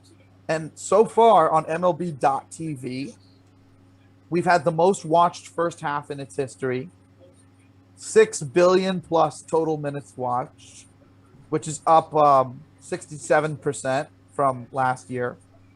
And we've also had some of the top 10 most watched days ever. Well, I think all of the top 10 most watched days ever, as well as the top 4 most watched games ever. So baseball might be coming back. Baseball It might be might exactly. it might be making a resurgence. It's a really exciting time to be a fan. It's a What a really time to be exciting time. alive. Yeah, it's a great time to make content. I'll tell you Yeah, that. and a great time to make content. Yeah. So the AL has brought in Tim Anderson for shortstop, who almost immediately gets a ball by Justin Turner hit straight over his head, which the center fielder bobbles a little bit. Mm-hmm. Now Turner doesn't have any speed and he's old, so I don't expect any sort of balls being bobbled by the center fielder. Him turning into a double. He's also close to 5'11", whereas Machado's 6'4". So stride length actually matters there. So I can't really ding Turner for not making it to second on a ball bobbled by the center fielder, if that makes sense. Mm-hmm. Because that was also hit fairly to the center fielder as well, not something that they had to range to get. So all those factors make that in its you know uh, realm make sense. I'll tell you, there have been people online who, because one person criticized a player of Latin descent and not didn't criticize a player who was white, that then they were being racist towards the player of Latin descent. So I want to make sure that I'm not coming across in a way that can be discriminated against me. So I want to be very clear here. I'm not going after Machado because of that. I'm going after Machado because for his age, for his height, for his speed, and for the ball being hit where it was. That should have not been as close of a play as it was. Mm-hmm. And he should have been easily into second. Whereas Turner did stay at first and should have stayed at first with his age and speed and height being factored in. Mm-hmm. So I'm going to clear that up because I saw a few days ago or weeks ago, the manager of the Braves was being called racist because of his comments on Acuna versus Dansby Swanson. Bless you. Yeah, but I don't think bless you. I think you're worrying a little too much though, because over on this People side, online, but we're over here on the East Coast. East Coast is the best coast. I don't think that was a website that was regularly used by people on. It was the Effectively Wild Fangraphs Facebook page, which is I think that we're fine. Everyone yeah, I just want to I want to be safe. We're mathematical over here. Yeah, we're just using statistics. You are not attacking players themselves. I understand. Gotta be safe. Trying to be safe. I understand. Gotta be safe. I understand that, so. But because they're on the same team, they're okay on the same team, and someone might draw comparisons and do whatever. And we're evaluating players for their actual performance. It and to do with anything else. Exactly. All right, so now we got Eduardo Escobar, who is Baseball Guy Sean's one of his best calls. You saw him coming out of nowhere when he was with Minnesota before he even joined the Diamondbacks and really emerged. Escobar is a switch hitter who is phenomenal at driving runs in. And there you go. He hits a single that moves the runner up. So now we got a runner on first and a runner on second. Escobar getting the job done, which is what he does. I'll tell you, if you're building a championship team and you want to have players who will succeed in any moment and just get the job done, no matter what the job is, one of the first players I look at in terms of, options that go beyond the higher cost elite level players. I go with a guy like him. Like Eduardo Escobar is like a Scott Brocious. He's like that type of guy. He gets the job done. He drives in, runs. He fields as competently as he needs to field. He doesn't have too many weaknesses. Phenomenal guy to have on a championship team. All right, so now we have Matt Barnes here, Red Sox reliever, against Cronenworth again with 2 on for the National League. Cronenworth slaps it right at the third baseman. I'm still way behind. I'll tell you, Wendell, way behind. As much as I don't like Wendell's offense, Wendell has turned himself into a fine defender at second base and third base. Absolutely outstanding reactions on a line drive right there. Well done, Joey Wendell. It's probably the only All-Star game he's ever going to be in, just saying. And there's a high possibility that in 3 years, Joey Wendell will be some sort of glorified bench player on like a bottom third team. But this year he's an all-star. In the second half, I think he's going to have a very hard time. We got Juan Soto up here at the plate. First appearance, he walked. Let's see what he can do here with 2 people on. This is the second opportunity that he's had with 2 runners on. Oh, swing and a miss. Now he's 0-2. He's overthinking things. He's getting in his head. See, that's the problem that I have with putting young players who are insanely talented, okay, into the home run derby. Like, I would not have put Juan Soto into the home run derby as naturally talented as he is. And being a guy who came all the way up from A ball to the big leagues like that without seeing the higher levels. You don't want him to change anything that he's already doing. So you worry when you put a guy in a contest that's just about hitting balls far and hitting every ball out, whether they're going to get away from hitting effectively. Because that makes you, really dependent on stuff that's going to be right down the middle and straight at you. So otherwise, you're not going to be able to hit it properly. You'll get yourself out. And then you start hunting certain pitches instead of using the whole zone. Oh, and that was a good cut, too. All right, yeah. So Soto's having a good at-bat now. Just a little bit too aggressive at the beginning. Of course they're going to play Soto to pull. They just said that they're going to play Soto to pull. Why would they not play Soto to pull? Yeah. Anyone who's a lefty, like if you're a power hitter, you're going to pull the ball. So they're going to do that. It no longer surprises me when they say, oh, we have a shift on a lefty. When do you not have a shift on a lefty? It's almost something like they say it, and I'm like, yeah, and the sky is blue. You know what I mean? Yeah. I feel like this game's over. I'm stuck on that. I'm like, I feel like this game's over. Yeah, I mean, we're in the bottom of the 8th inning with 2 outs, 2 strikes, 2 guys on, so there's opportunities for an out at any base. And the AL has a 3-run lead.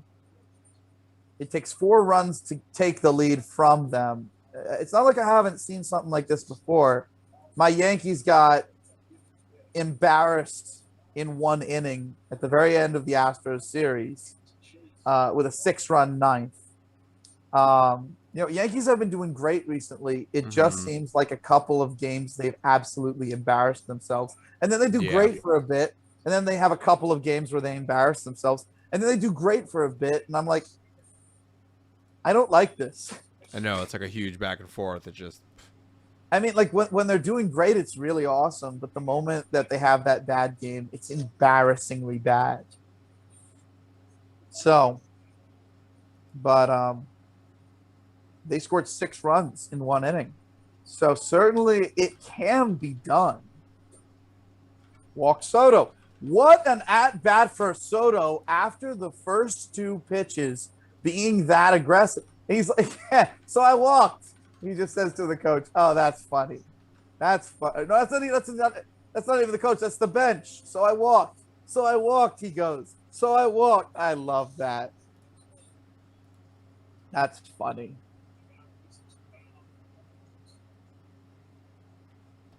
Wait, And so I'll I'm tell you, confused. Are our bases loaded? yeah, the bases are loaded.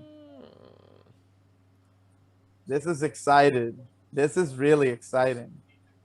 I think he probably told somebody on the bench, I'm going to do something here. And then when he didn't hit the ball, he was like, so I walked. It was a ball. I think that's what that was. Because it was the second time that he'd come up with two people on base. See, now I'm So, seeing it. This is how behind I am. yeah. Doesn't that make sense, though? Yeah. Now it makes sense. You're telling the bench that. So a little bit of lip reading there so you guys can know what's going on in the dugout. All right. So now we got Chris Bryant with the bases loaded here. He was up earlier, I think, with the bases loaded. So this is his redemption arc right here. Chris Bryant, this is where you figure out who you are. This is where you figure out who you are for the rest of your career, at least for the rest of your effective years before you fall off more. Are you a Paul Goldschmidt who's going to fall off a little bit each year, but do great in the second half? Are you a guy who's going to be overly patient and get your power in the zone? Are you going to be overly aggressive, get your power in the zone, around the zone, and be okay with the strikeouts? Who are you, Chris Bryant? Show us. Who are you? This is a big moment, and in big moments, batters reveal who they are. Ooh. 3 balls, no strikes. I think that gives a pretty big indication. Oh, man, this is exciting. This is really exciting. A guy like Bryant could really do this. He's hit many grand slams throughout his entire career. And he won a World Series. He brought the Cubs their first. Oh, and he hits the ball. Oh, sliding catch by the left fielder, Jared Walsh, who's a first baseman most of the time, mind you. And there we go. Inning over. We're both sneezing. You know what that tells me?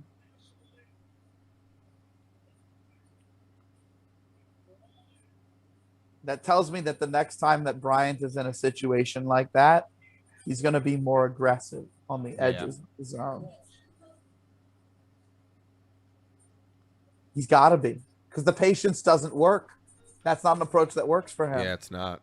It's been two at bats in a row where just patience and like trying to make contact and work the zone has not worked for him. In this at bat, he took 3 proper balls, and then he tried to hit a ball that was a pitch that the pitcher wanted him to hit, a pitcher's pitch that initially looked like it was going to be a hitter's pitch that he couldn't adjust to because he waited too long. Last time, he was trying to hit a ball into play, just put a ball into play, not waiting something out to get something he could hit hard. He was just trying to put a ball into play. And when you're just trying to put a ball into play from a patient perspective, you can be late on high pitches. And that's what happened in the previous time he was out. So the only way that he's going to be able to get out front of these pitches is become more aggressive and accept that he's going to strike out with it. It's the only way forward. So that's likely what we'll probably see from Chris Bryant. There's a high likelihood that that's the player that he's going to have to turn into to be effective in those moments, because he's still young, which means he's still strong, which means he can still be some level of effective. It just depends on how that expresses itself. Similar to how Stanton, being as strong as he is, will always be some level of effective as long as he's healthy with this strength. It just depends on what that looks like. Because remember, it's strength based on comparison to league. Stan's about as strong as anyone in the league, if not stronger and bigger. So with the kind of success that he's already had, it's going to be this way until naturally he loses coordination. And as we've seen, he's entering the years where he has lost coordination. And what he's had to do is transform into a different type of hitter. And then after he turned into that type of hitter, what's really interesting is he tried to commit to a different type of approach change, and it's brought back a little bit of ability. I just don't think it's going to last very long. So anyway, the point being is that a guy like that there's going to have to be an approach change for Bryant to remain effective in those situations, effective versus high levels of pitching in big moments. And Bryant knows that that's the kind of guy that he has to be. So I don't think that he's not going to make those adjustments, if that makes sense. It does. I'll tell you, they have making these a lot of commercials. sense over here, dude. They have these commercials of like baseball fans from a whole bunch of different fandoms having like a backyard party, and I'm like, hey, I want to go to that. You know what I mean, right? Maybe we put something on like that. That'd be dope, man. Heck yeah. So all right, Walsh, who made the catch to end the inning, last inning, he's now batting against Craig Kimbrell, who's had a career of being one of the greatest relievers, I'm going to say it, in Major League history. Mm-hmm. I think he's a guy who could be in the Hall of Fame. His ERA is under 1 this year, and he is throwing gas. That pitch was 98 miles an hour, but that was redirected by Walsh, took him all the way to the warning track in deep center field, but the fisherman ran it down. The dude, the fisherman, the guy, our boy Chris Taylor. I'll tell you, they're doing a replay of that catch. It was kind of a rounding route by Walsh, but it put him in an amazing position to be able to watch the ball into his glove. So it's not like I love the route, but it put his body in the perfect position to be able to make sure that the catch was made, which is kind of what you want from a first baseman playing left field. So now we have Adonis Garcia batting. Or is it Adolis Garcia? It's one of, I think it's Adolis Garcia. Yeah, Adolis. What am I talking about? Adolis Garcia batting, right?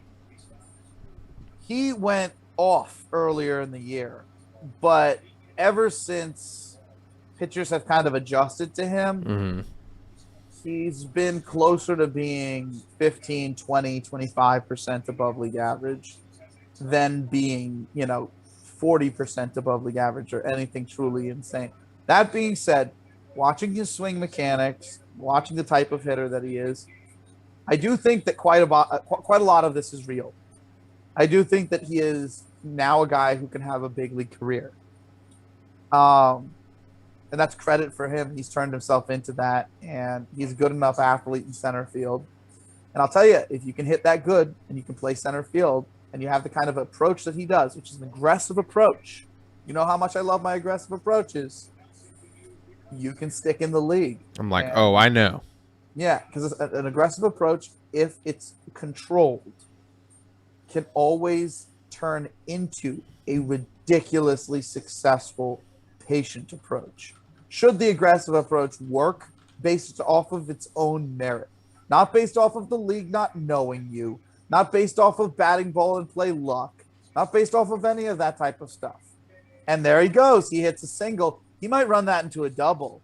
Probably a single. Oh, he's running it into a double. And our boy, the fisherman. He can't. Oh, fisherman my game missed it. froze. Oh, fisherman. No. What are you doing, fisherman? It'll come back in a second. You didn't miss anything major. The ball was hit to center field by Garcia Adolis, and fisherman fielded it, and Adolis ran it into a double. That's a hustle double, by the way. You want to know what a hustle double looks like? I was critiquing Machado. That's a hustle double. So now we got a runner on second base and the legend, the ancient one, the only 40-year-old middle of the order hitter in the major leagues, Nelson Cruz, who has a 304 batting average and 18 home runs already, the 4th highest OPS in the entire American League. And there he goes, hitting the hard ground ball to the first baseman. 2 outs. But hey, he moved over the runner to third. So now the AL has a runner on third base with 2 outs, trying to put another run on the board and make the distance between the scores that much more dramatic. I'll tell you, Nelson Cruz, he has had an unbelievable career. And the older that he gets, I'll tell you, it almost seems like the better he gets. We are down to the last out of the game. I believe.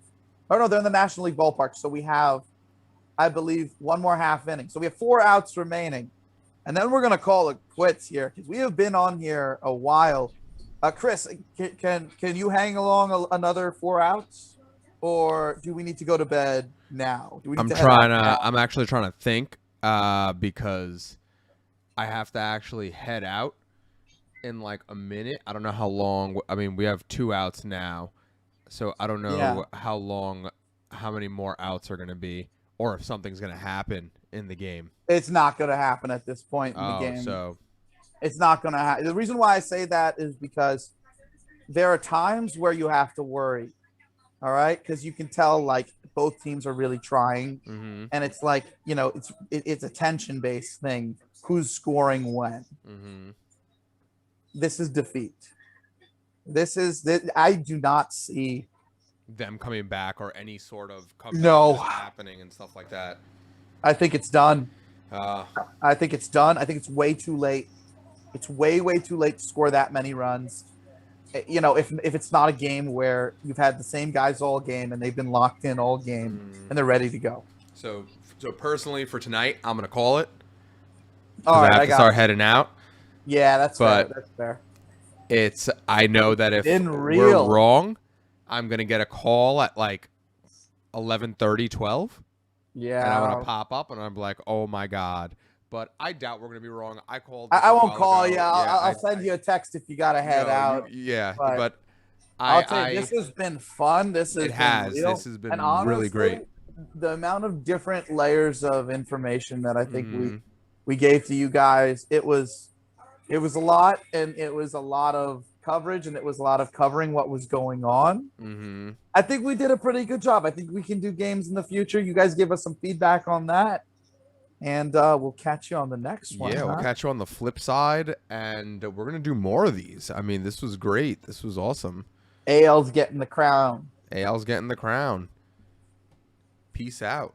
See you next time. Stay tuned to our podcast. Releases weekly. Subscribe.